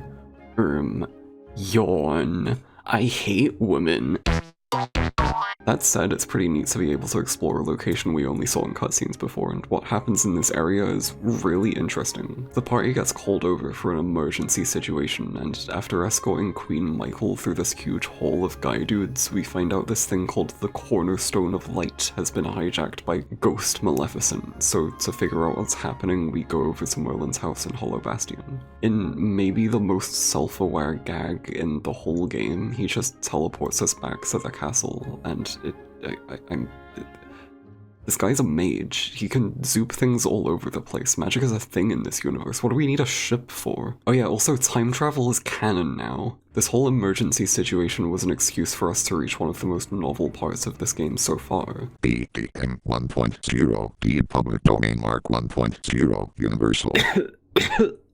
Timeless River. It's a cute idea, and I seriously love that this game is committed to using different art styles like this, kinda just because they could. Sora gets a redesign while Donald and Goofy get their own vintage designs. It's just very, very cute, and in execution it's flawless. The reason we're here is to prevent Pete from stealing the Cornerstone, which we figure out over time is because he wanted to impress Maleficent. This poor boy. We find this out through playing little battles based around different Mickey Mouse shorts, which, like, cool, but look at me. Do I look like I know what these shorts are? Do I look like I care? I've been thinking about this a lot since Steamboat Willie recently became public domain. What does the character Mickey Mouse even mean to us? To you? It's difficult not to look at him as just a soulless corporate symbol. The shape of his head is the icon of a media regime that has lasted for nearly a century. When I played the Little Mermaid level in Kingdom Hearts 1, it nearly damn killed me, and even though at this point I very much trusted the game to not give me a migraine, I was still nervous about what could happen here. Ultimately, what does happen here made me want to kiss the developers, because it's not even a regular world. It's another minigame kind of thing like the 100 Acre Wood, but it's rhythm stuff. The actual rhythm gameplay is really oversimplified and easy to mash through, but I'll take it over whatever the hell the last game did. Now let's move on to the next world. Oh. Kingdom Hearts 2 has moments where it feels like the developers are meticulously messing with us, because along the same branching path parallel to the Little Mermaid world is this next world. Chicken Little gave me the heebie-jeebies for how it gives Kingdom Hearts a glimpse at this radical newer Disney, but that was only a usable summon. This is a whole entire level. I've never watched any of the Pirates of the Caribbean movies. It's one of those things that completely passed me by, except specifically the Lego game, which is one of the first 3DS games I ever had.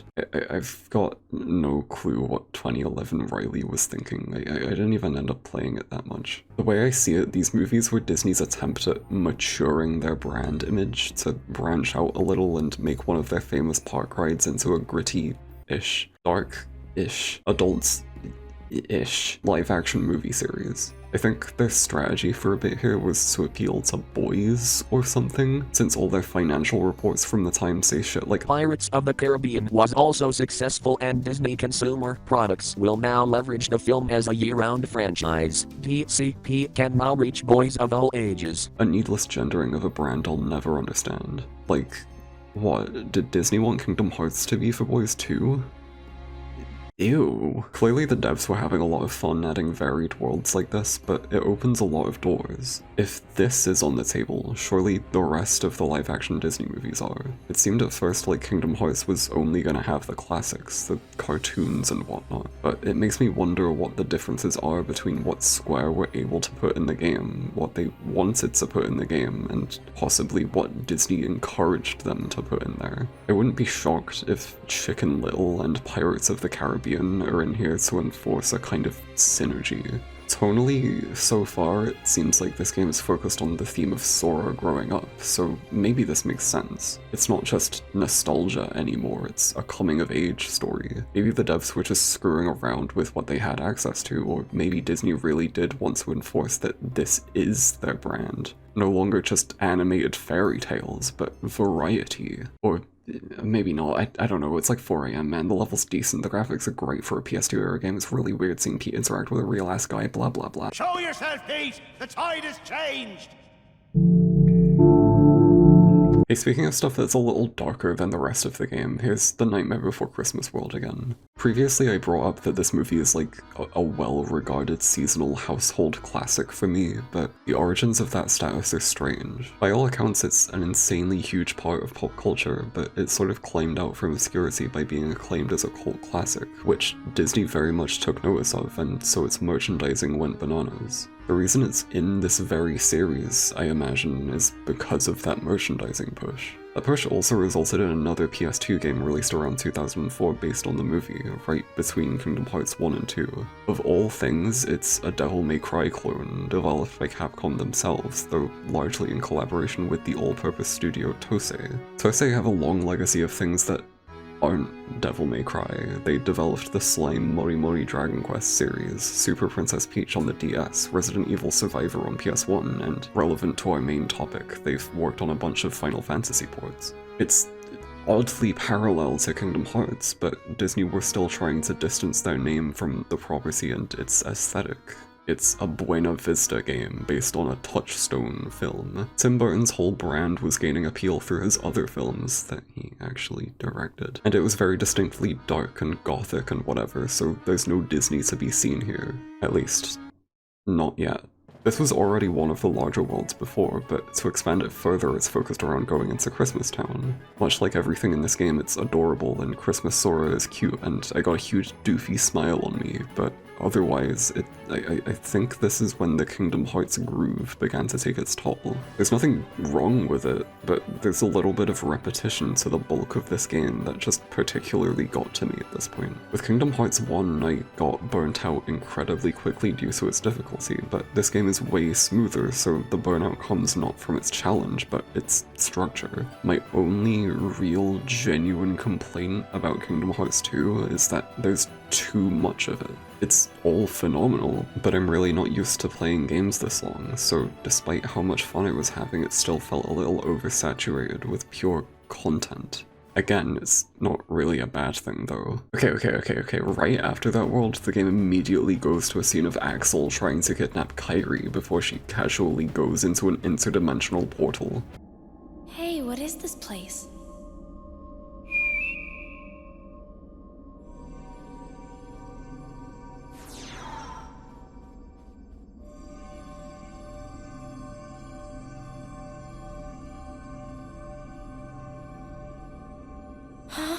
This series is normal. She ends up in Twilight Town, and so we've got to go over there. Is that the Lion King world? Dude, Pride rock! Whatever, those worlds can wait. There's actual plot advancement going on. After fighting a couple nobodies and encountering another orc guy looking for Axel, we find out Kairi ended up getting got stolen, that the organization are trying to use Sora for some grand scheme before immediately there's some kind of emergency at Hollow Bastion.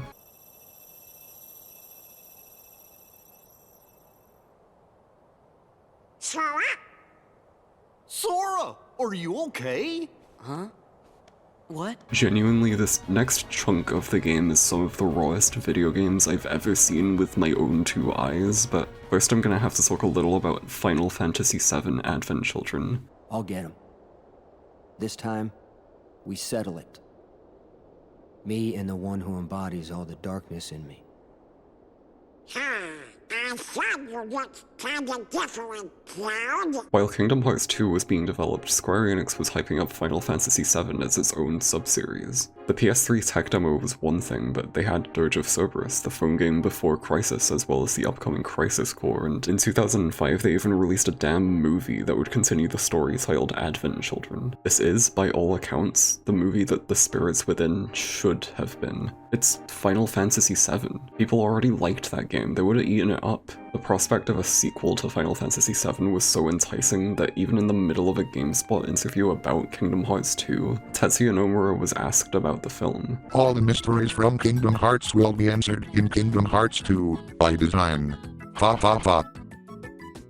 Why was a movie sequel to Final Fantasy VII decided for development? Yeah, this is also technically Nomura's directorial debut in film. I haven't really emphasized enough yet that he was up to a ton of things around this time, most notably involved to different extents in all these Final Fantasy VII projects, along with directing anything Kingdom Hearts, and even in the early stages of a project for the then new Nintendo DS. As he directed both Advent Children and Kingdom Hearts 2, it makes sense that the two projects would cross over and result in the reappearance of Cloud, now in new attire based on the film. After a little while, the girls from Final Fantasy X-2 also show up, except they're fairies for seemingly no reason other than because they can be. The rest of the town's restoration committee apparently found Ansem's computer, which is a funny thing to imagine, and so we head over to the castle ruins to find the king and Leon, only for this blue freak to follow us. Down in Ansem's room, the game just gets more cool points because Tifa from also Final Fantasy VII is here. I feel like I'm just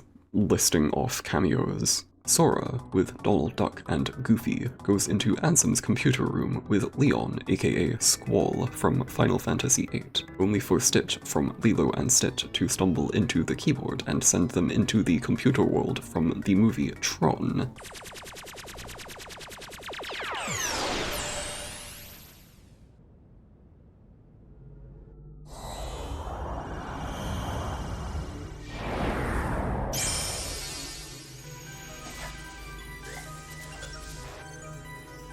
I'm speechless. Did anyone see the movie Tron? No. No. No. No. No. No. No. No. No. No. No. Yes. I mean, no. No. It's ironic, I guess, that I talked so much about Chicken Little being this monumental symbol of Disney's adaptation to changing times, when that kinda sorta already happened with Tron, and it's also in this game. I watched this movie one time out of curiosity, like a couple years ago, reached halfway in, and then got bored. I hate that I got bored, because it's pretty up my alley. I actually love junky early CGI, but this movie is interesting for a load of other reasons. Mainly the fact that it should not even be here. What is it doing here in this video game? What does this mean for the overall series if they can just pull out a random cult classic 80s film that no one's seen? With Pirates of the Caribbean, it seemed like perhaps Disney wanted to use the game as a vehicle for promotion, but Tron doesn't even bear that relevance, and it's thematically completely isolated from anything else we've seen so far. Maybe it's a case of the devs just wanting to adapt this, but it truly shows that virtually, nothing is off the table now. We could have a Hocus Pocus world. We could have a Holes world. We could have a Smart House world. We could have an Air Bud world. Where's the goddamn Air Bud world, huh? I worry that at this point I'm telling you more about the source material than the actual gameplay. I fear that I'm looking at all the pretty lights and not retaining anything. I have no complaints. It portrays the aesthetic exceptionally well while keeping the visual style of Kingdom Hearts, just like every other world, and the combat is fun, just like every other world. After bashing some cubes, we get teleported back out of the computer to look for a password, and the stupidest fucking scene happens. What's up? Look at this. This must be the data space. The DTD. See? The door to darkness. What do you know? But that still leaves the password. Say, fellas, did somebody mention the door to darkness? I know I keep saying that, but it's just that type of game, and I think my brain has disintegrated into a fine goop. The party get back in to use and change the password so Leon can download boobs on Ansem's desktop, and there's apparently a good Ansem now. Come on, are you teasing us again? Did you forget what Ansem looked like, Your Majesty? Of course I do, and this is him. I'm positive. In one of the goofier developments in this story, the Ansem we tried so hard to defeat last time was actually just the real Ansem's Heartless, and it wasn't even Ansem anyway because the real Ansem is good and the evil Ansem was his student. And there's also Ansem's student's Nobody, and that Nobody is in charge of the organization and Riku isn't even here, so even the heck is the going on of the thing, and there's a whole army of Heartless and also Nobodies, and then there's Sephiroth.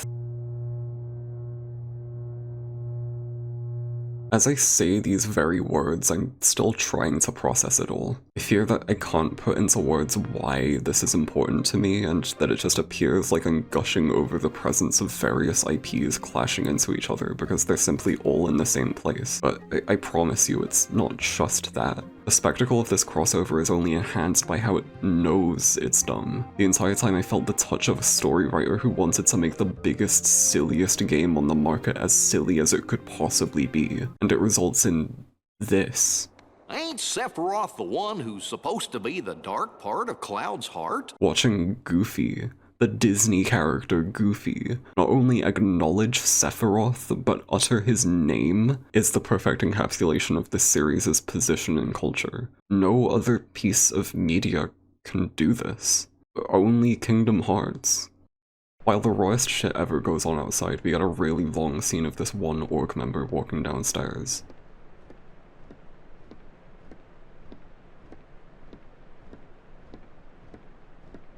Seriously, almost 2 full minutes of this. Under any other circumstances, this would just kind of be a quirky Kingdom Hearts moment, but after everything else, with everything going on outside, this takes balls, man. This is one of the gutsiest scenes in literally anything that I've laid eyes on. It just walks.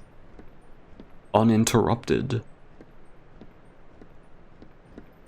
Master Ansem, regarding the experiment I presented the other day, with your permission, I'd like to proceed. I forbid it! Forget this talk of doors and the heart of all worlds. That place must not be defiled. The voiceover reveals far before we're supposed to know that Diz is actually Ansem, made obvious by Christopher Lee's distinct voice, which is just another dimension to the extremacy of this whole sequence. Like, okay, sure, I'll take it. I'm losing track of which member is which, but the blue one walks in for an extended organization scene in which this guy just alludes to some kind of ancient Keyblade war, and hey, this is a game where just a couple hours ago we were doing this rhythm minigame. I just thought I'd remind you, this is the same piece of fiction. Now the next part is where I realized maybe I shouldn't have headed straight to Twilight Town at the beginning of this entire story segment, because I think I was pretty underleveled. I thought there was simply a difficulty spike before, but this battle with Demyx showed me that maybe I should have prepared a little better. Like, this is the first fight where I died several times. It felt like a real Kingdom Hearts 1 moment, and I didn't notice I wasn't exactly meant to be here yet. This is just due to the game's less linear level structure, which is fine, but in a little bit I'll elaborate on why it caused me trouble.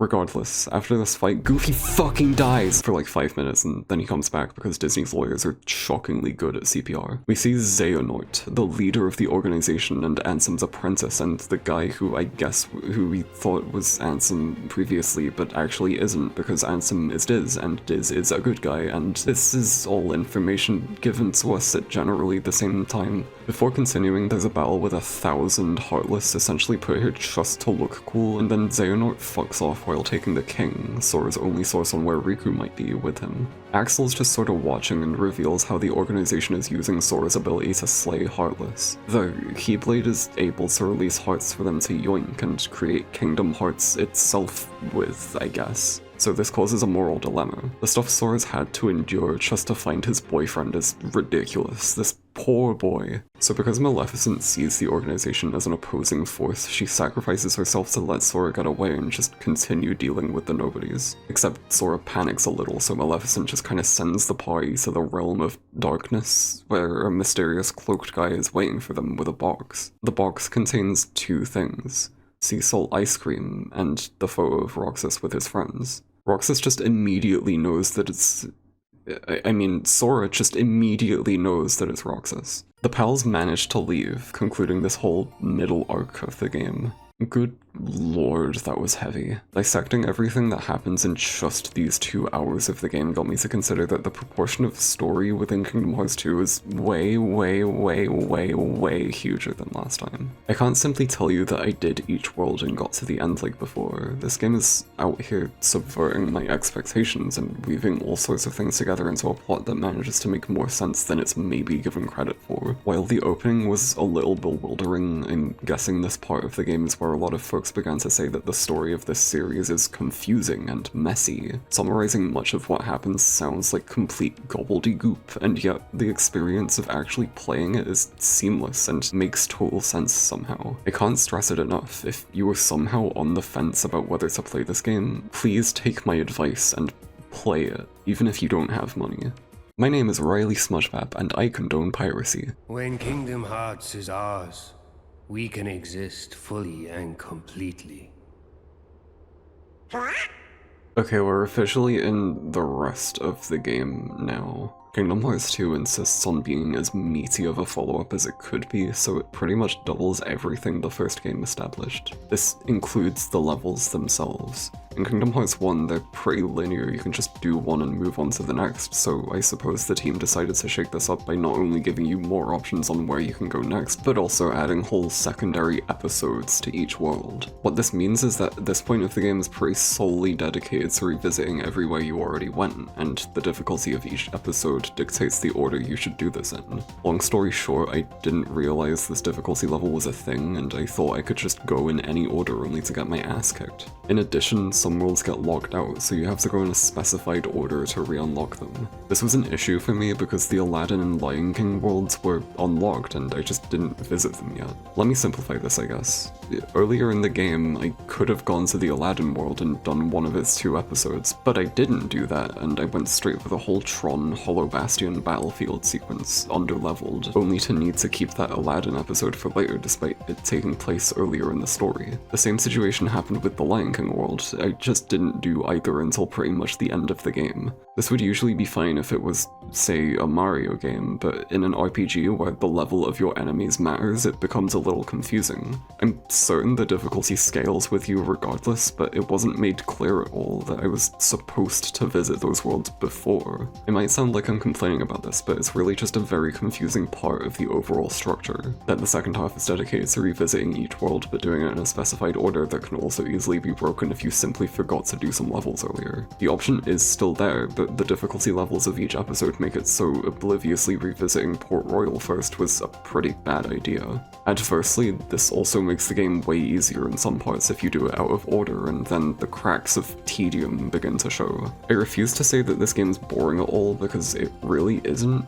but it reaches a state of everything blurring together in a routine of gameplay that could probably be solved by the devs not trying to have the game be non-linear. If it was a little more curated and concise, maybe it wouldn't have been as repetitive. Despite this repetition, I still had fun with every level anyway. Agrabah was one of the highlights of Kingdom Hearts 1 for me because it felt like a big Zelda dungeon type situation. But the town itself was built like a tight box, so I'm glad that this time round it's more accurate to the movie and a clear improvement on one of the better worlds from last time. It's also a slight adaptation of the direct-to-video sequel where the Gilbert Gottfried bird turns good and Jafar returns, which is kinda interesting to me. Those sequels are now also on the table for what counts in Kingdom Hearts, though I guess it's not so shocking. Also, this magic carpet sequence was a lot of fun. I liked this one a lot. The final world I haven't talked about yet is the Lion King one, which is where the Disney Goop routine really set in because I was really tired when I played this part and I played both episodes in a row. I'll admit, the Lion King is a big deal, but I've only seen it like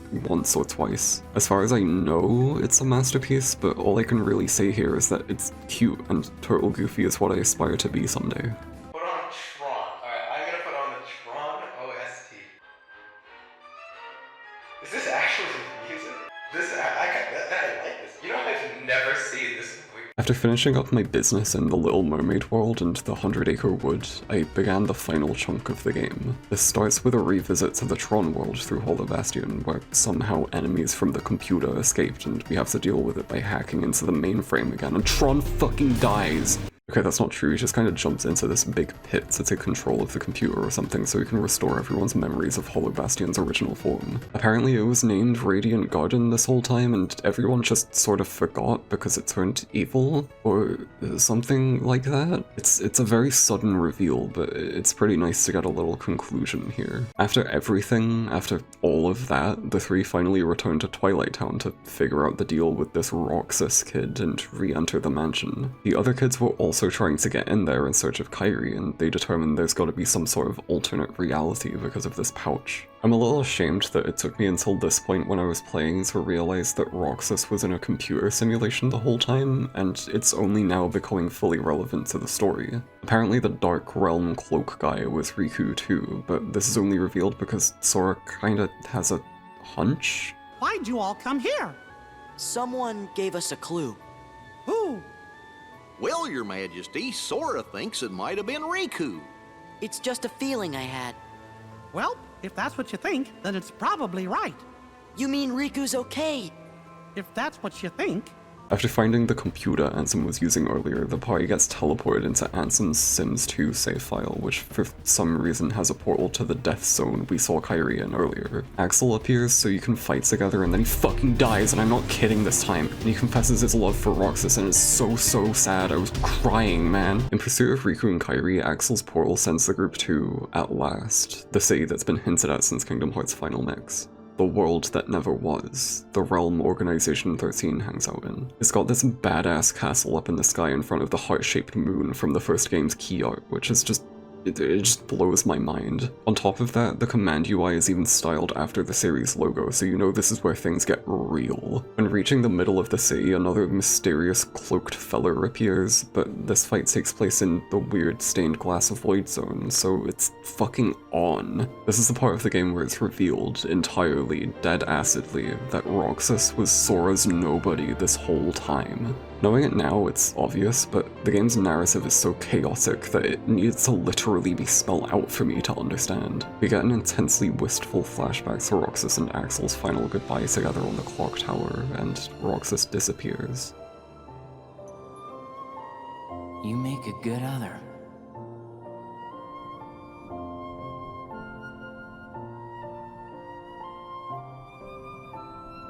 You make a good other. Are you okay? What just happened? Gosh, I don't know. As Naminé busts Kairi out of jail, Riku finally shows up, but he's cool and smokes now, and also isn't Riku because it's actually Ansem, but like not the good Ansem. It's the evil Ansem from before, but it's not Xehanort or whatever, and this makes more sense in a couple moments, but the scene really just ends like that. Sora and the silly men enter the organization's castle where, this guy talks bigly at us and points to Kingdom Hearts itself. It's the Heart Moon. The Heart Moon is Kingdom Hearts. I think that's really neat. It gets quickly revealed that this guy that looks like Ansem is actually Riku. After taking control of the darkness and chain of memories, I guess he malformed into Ansem over time, which makes sense, but it's really confusing on its own. The king goes and finds the good Ansem, who finally takes off his weird bandages and has a big doohickey for sucking up the hearts from Kingdom Hearts. Maleficent and Pete are here too. After a tight battle with this guy. Everyone finally reunites after all this time. They did it. Yippee! Despite how queer rep doesn't really happen at all in media like this, it's remarkable how Sora's obviously way happier to see Riku than the state-assigned hetero love interest standing right next to them. I thought I was just joking before, but this bond is so blatant that it's crazy to consider that it's not meant to be canon. That said, it's not like it's really canon that there's any romance. Sora pretty exclusively refers to these two as his best friends, but I'd be darned if he didn't cherish Riku dearly. I mean, look at him. I mean, this is the second time he cries in the entire series. Come on, Sora. You've got to pull it together. I looked everywhere for you. I didn't want you to find me. But it was him that was helping us, wasn't it? What follows is a couple of fights with different organization members, and this is where it really sunk in that maybe this game really is just easy. I thought for sure that by this point I'd be having trouble and getting stuck on every battle, but I was actually fine the whole way through, much like the rest of the game beforehand. It's weird to be able to get through a game like this for once. In the middle of all this, Riku breaks the news that Roxas is Sora's nobody, and that he was spawned from that one point in Kingdom Hearts 1 where you become a little guy dude heartless fella. Turns out that moment was actually crucial to the plot, which was definitely planned from the beginning. Ansem's doohickey, he explodes and he fucking dies! Riku turns back to normal to fight with us in perhaps the gayest sequence of any video game as we head for Xemnas.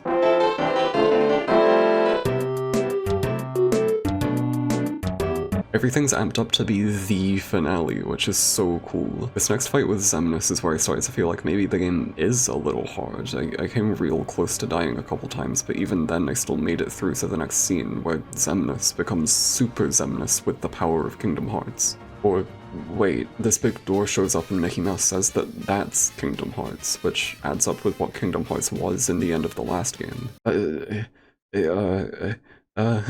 Either way, this big door is the point of no return, which I wasn't expecting after the last game's final sequence was so extensive. And this is it, the fight with Super Xemnas. Everything about it fucks hard. These big skyscrapers you slice in half, the design of this freak on his throne, the spectacle of it all, this fucking music, man. I can't even put into words how great it felt to be playing this, to actively be doing this and not get pummeled every 5 seconds. It's insanely satisfying.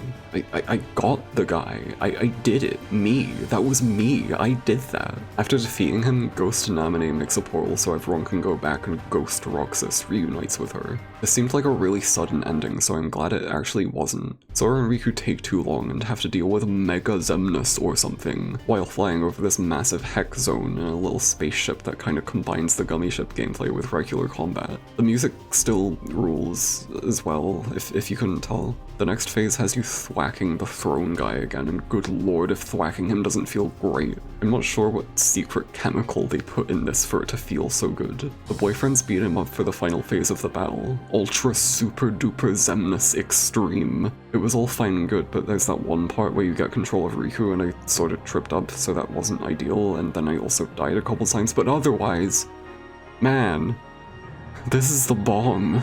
We fucking get the guy. After the battle, we get more fanfic material as Sora carries Riku through a portal to the Dead Tree Beach place, and it's really cute. To tell you the truth, Sora, I was jealous of you. What for? I wished I could live life the way you do. Just following my heart. Yeah, well, I've got my share of problems too. Like what? Like wanting to be like you. Well, there is one advantage to being me. Something you can never imitate. Really? What's that? Having you for a friend. The letter Kairi sent out way at the start of the game arrives at shore, and the door to light opens.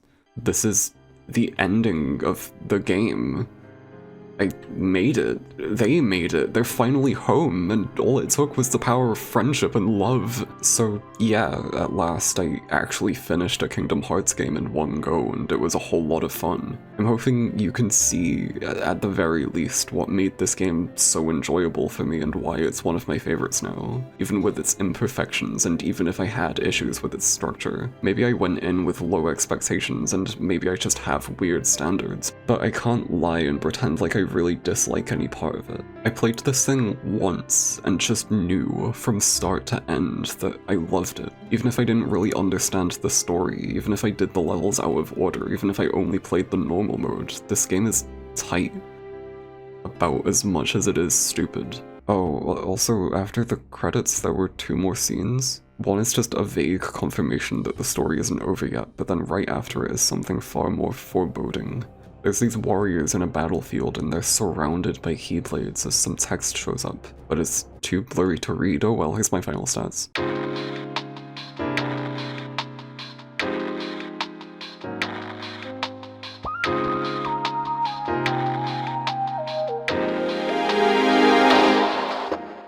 Only a few days after finishing Kingdom Hearts 2, I watched The Magic Hour by Koki Mitani. It was picked by the same film club that got me to watch Welcome Back, Mr. McDonald, Mitani's other movie I talked about in the first video, and I feel like the timing lined up pretty well. This is a comedy about an actor who, with no other work, gets hired to pretend to be a notorious hitman, under the impression it's merely a role for a movie while getting into dangerous hijinks with the mob. It's a super fun setup, the whole movie is silly as hell, but at its core is a potent message about creativity and identity. The main guy truly believes his career is over, but gets advice from his idol about simply not giving up, that he has his whole life to grasp his potential, that there's always another day, that he shouldn't compare himself to those he idolizes, and that no one, no matter how influential, does anything perfectly. Needless to say, I love this movie, and I immediately thought, oh, hey, this can apply to my feelings on Kingdom Hearts. I didn't like Kingdom Hearts 1 so much and liked Chain of Memories even less, but I gave 2 a chance and ended up loving it. Likewise, the developers had trouble getting the first game right, but refined the formula with the sequel, so I think it's safe to say second chances are pretty cool. However, zooming out a little, the message applies to myself and this very video. I want this video to be as good as possible. I don't want to half-ass it, I really want to do a good job expressing how I feel about this game, but the whole ordeal is so tough to really articulate. I can relate it to a movie I saw, but past that I'm not really sure what I can say other than how much I enjoy it. I enjoy it quite a bit, but Kingdom Hearts 2 just feels so unexplainable. The gameplay is fun, but the narrative is so strange, it's tough to talk about. It has this really unusual way of presenting its story. The first game had this as well, but it's intensified in 2, flowing in this surreal way where even the characters get confused about what's happening. Yeah,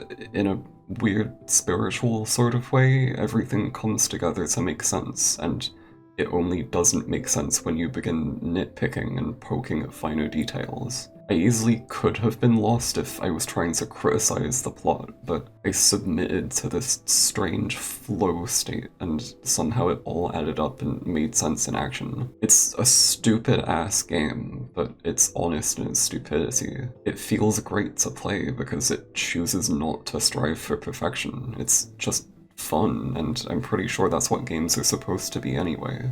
And now I'm a little nervous because some of what I discussed in my previous video is seeping through into this one. My slice of life video was entirely about how games express individuality, how that can be done in a variety of ways through dialogue and environments and even the very structure of the game. At first I wasn't gonna spread that conversation through to this video, but I just can't ignore the overlapping values I've seen in Kingdom Hearts 2. From Roxas's day-to-day opening sequence to the overly extended stairwell scene to the consistently ethereal dialogue. I've gotta spill the beans. This is some David Lynch shit, right?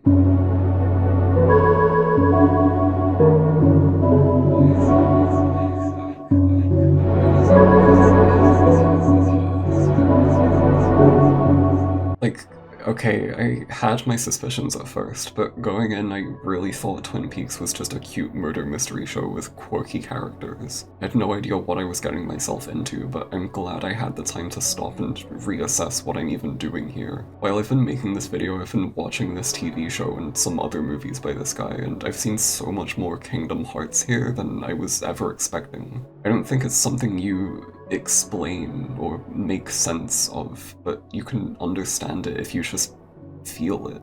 I wasn't gonna make this association between the two, but the more I watched, the more I felt that it shared so much tonally and spiritually. One of the most famous attributes of Kingdom Hearts is its confusing storyline. It's essential to the identity of the series and simply wouldn't be the same without it. But then you get folks trying to explain it and mock it for how nonsensical it is. You get people saying it's cringe and how that's not good because games have to be perfect, squeaky clean experiences where everything makes sense. But guess what? I like when things are cheesy. Stop trying to explain it, Barry from Game Grumps. One of my favorite time capsules of game criticism is the reviews of George Wood. He made them for a show named Flights of Fantasy, but you probably know it as the archived version on YouTube named Gaming in the Clinton Years. These reviews are so isolated from our current standards on games that it can be shocking to hear some of the more outlandish things he has to say. It seems as though the battle between the Nintendo 64 and PlayStation will be directly related to players' choices between Super Mario 64 and Resident Evil. Donkey Kong Country was created with Silicon Graphics computers and doesn't have edging problems. If this storyline is truly to reach epic levels, then I hope one of the lovers dies. You've just seen the work of the next great Hollywood directors. Of course, they're already great directors, period, but they could easily direct the next Shrek, or Nemo, or Toy Story, or The Incredibles, or the next Pixar movie. Game musicians have made inroads at the Grammys, thanks to campaigners like Tommy Tallarico. So what do you think Super Mario RPG is about? Saving the princess? Wrong. But it's not like his takes are invalid. In fact, I kinda respect it. The guy knows what he likes and doesn't hide it by trying to be taken more seriously or being more cynical or whatever. I fear that there's a pressure to have particular standards about games in order to be taken seriously, and that any game going against certain ideals may be neglected simply for not fitting into a preconceived box. It becomes difficult to write about something I enjoy because all I can say is that I love it for what it is. I'm confident I've shown you why I love this game, but isn't it easier to shit on it? Well, if I dislike a game, it's usually because I'm not used to it, while I am used to what I've played before. I feel like the same goes for most lousy game critics. It might be harder to be open-minded about playing games compared to other mediums because you need to adjust to the rules and design. And even then, your feelings will definitely be affected by your specific circumstances. I'm not sure what my advice is if you dislike the Kingdom Hearts series, but I hope you at least understand my perspective. I felt the same way playing Kingdom Hearts 2 as I did watching Twin Peaks for the first time. This nebulous, indescribable feeling. That's the power it has over me. It's impossible to tell you how you'll feel or if you'll feel the same at all. The best I can do is gush for a way too long video that I'm hesitant to call a review because, let's be real, I have no judgmental authority. I just started doing this, and while I'm capable of refinement, I can only tell you what I thought. There's no way that I can say definitively that it's a good game, much like I can't say definitively that it's bad. All I know is that I loved it. And I'm not even sure if I'm okay with that.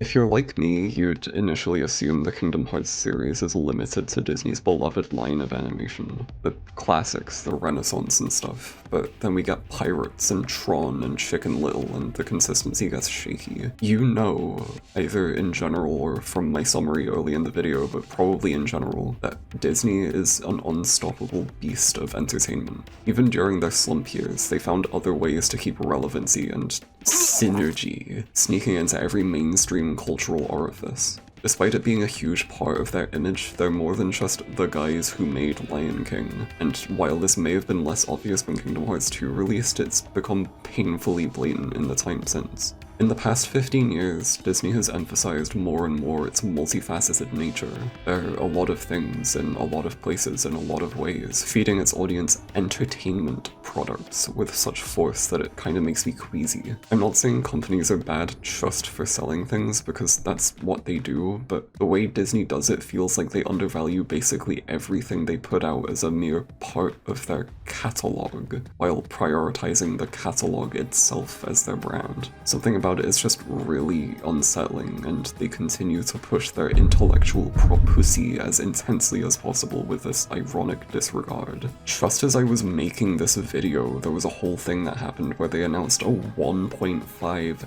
billion investment in Epic Games, which is horrifying considering the amount of stuff that uses the Unreal Engine. Their plan is to just make a big, weird franchise crossover in Fortnite, and in their announcement, Disney pretty hauntingly says, "The new persistent universe will offer a multitude of opportunities for consumers to play, watch, shop, and engage with content, characters, and stories," without even flinching. We don't even need to do any digging here to see that Disney is speaking in hollow businessman terms when referring to their media, glossing over exactly what it is that makes the media special or engaging to consumers, and just listing them off as content. I don't feel any passion here. I don't feel that illusory Disney magic. I just see the intent of executives trying to maximize profits and get ahead of the curve by embracing some tech nerd metaverse shit. It's a stark contrast from the beating heart and soul of the Kingdom Hearts series, which they name drop in this very article to justify Disney's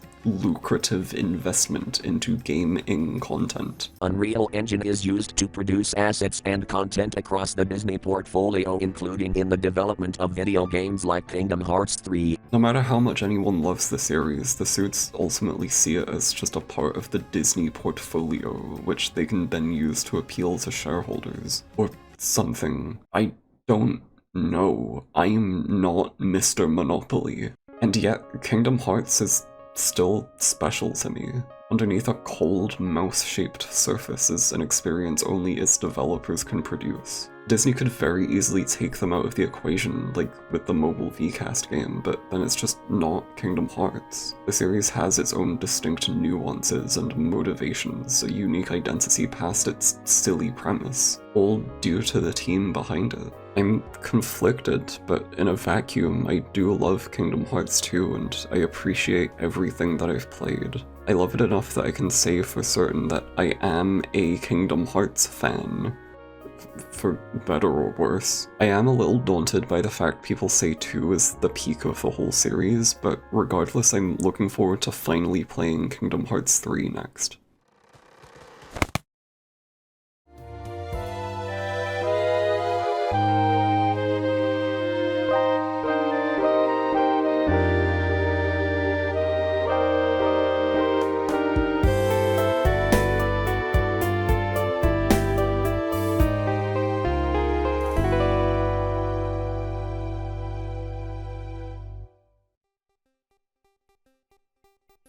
I'm like finished with the video now. It's 5 AM. I just finished editing. Well, I didn't just finish editing. I kind of took a break between finishing editing and this right now. I'd like to really thank you for making it this far and finishing it, because, you know, that's really nice of you, I think. I'd also really like to thank my friends for being ridiculously supportive of just this whole thing. Like, even though it's been a pretty, like, tough project to sort of, like, get done, I got a lot of really nice support from my previous video, my Slice of Life video. I mean, I've gotten support, like, all across the board, but the Slice of Life video really seemed like it was, like, overwhelmingly positive. So, you know, I cannot thank you enough for that, because that was, like, a very, like, dear project to me. I can't really, like, articulate what it feels like to be able to do something like this. And, like, you know, it's going well for me. I don't really know what I'm doing out here, but seriously, thank you, though. You know, I feel all wibbly wobbly right now. It's kind of late. I should probably, like, head to bed, but before you go, And before I go, I'd really like to thank all of my patrons again. I'd like to thank Emily Dore for giving me a shout out in one of her videos. It sort of like inspired me a little bit to sort of like focus on like a certain aspect of this video's like subject matter after hearing the stuff that she had to say. I'm pretty sure like that was before I started working on the Kingdom Hearts 2 video, on this video, but it definitely like had an impact on the way that I thought about what I was saying. So, you know, thank you for that. It was really important. I'd also really like to thank Thor High Heels for, in their video about thumbnails, they showed my channel on screen for like a brief moment, and that was really shocking. Because like, what am I even doing there? Like, you know, I'm just like, I'm just sitting here, I'm just standing here. It's like, it's a weird feeling. I'm not really gonna be able to get used to it. I could have just ended the video with like a thank you for watching, but I really wanted to like, I really want to be able to like be as honest as I can be, instead of like hiding whatever it is that I have to say. But like the complicated thing is that I don't really know what I have to say right now, so I'm just sort of sitting here like, oh, the video's done. Whoops. It is difficult to express how I feel. There's a lot of like things that you think while making something like this, and it's difficult to really like know what to do with that. And as of right now, I'm completely blank because I'm putting myself on the spot and trying to get myself to say things. All I can really say is that I'm glad that you watched the video and that you're taking the time to listen to me talk right now. I also forgot to mention the music. I mean, not really, but like I kind of did. Fucking Yoko Shimomura, have you heard her music?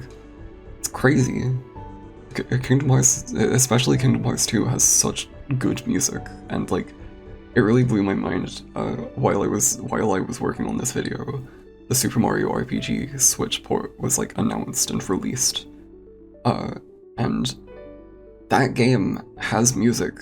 Like the original soundtrack is done by Yoko Shimomura, and the new game, the new version of the game, has the music like all redone, also by Yoko Shimomura. So it's like it's a modern Shimomura soundtrack, and it just sounds like Kingdom Hearts music. It's like one-to-one with the kind of thing that you hear in Kingdom Hearts, and it's very strange. I haven't played that version of the game, but it's pretty neat. I don't know. You know, I watched some of the movies that were in Kingdom Hearts 2 as well. Like this video got me to watch Chicken Little for the first time. I don't know why I decided to watch it. I didn't need to. I didn't need to. But like it got me to watch that. It got me to watch Tron. I watched Tron for this. Can you believe that? But like I had a good time. Just overall, this video, like at its core, was like, I mainly just wanted to have a good time, and I did. So, if anything, I'm grateful for the subject matter being so fun to write and talk about and edit. It was a lot of fun. It really was. The David Lynch stuff was like very sudden. That was literally in like the past few weeks. That was literally in like the past few weeks that I decided to do that. Because I watched Twin Peaks and I was like, oh, like I need to mention this. I didn't talk about it too much, but if you want to see like what I have to say about that show, I wrote about it on my website, smudgebap.com. I write stuff on there if you want to check that out. I thought it was pretty neat. I liked Twin Peaks quite a bit. I had to like do that segment as a sort of like final thing to say about how I feel about Kingdom Hearts 2. Because it just really is that similar. Like, I don't even know how to explain it. I still don't know how to explain it. I don't know what I'm doing here. It's cool. I don't know. Moral of the story, I think it would be cool if you experienced things, like you specifically. I think that would be neat if you checked things out. Checking things out is a lot of fun. It's very, very cool. Anyway, I'm done now.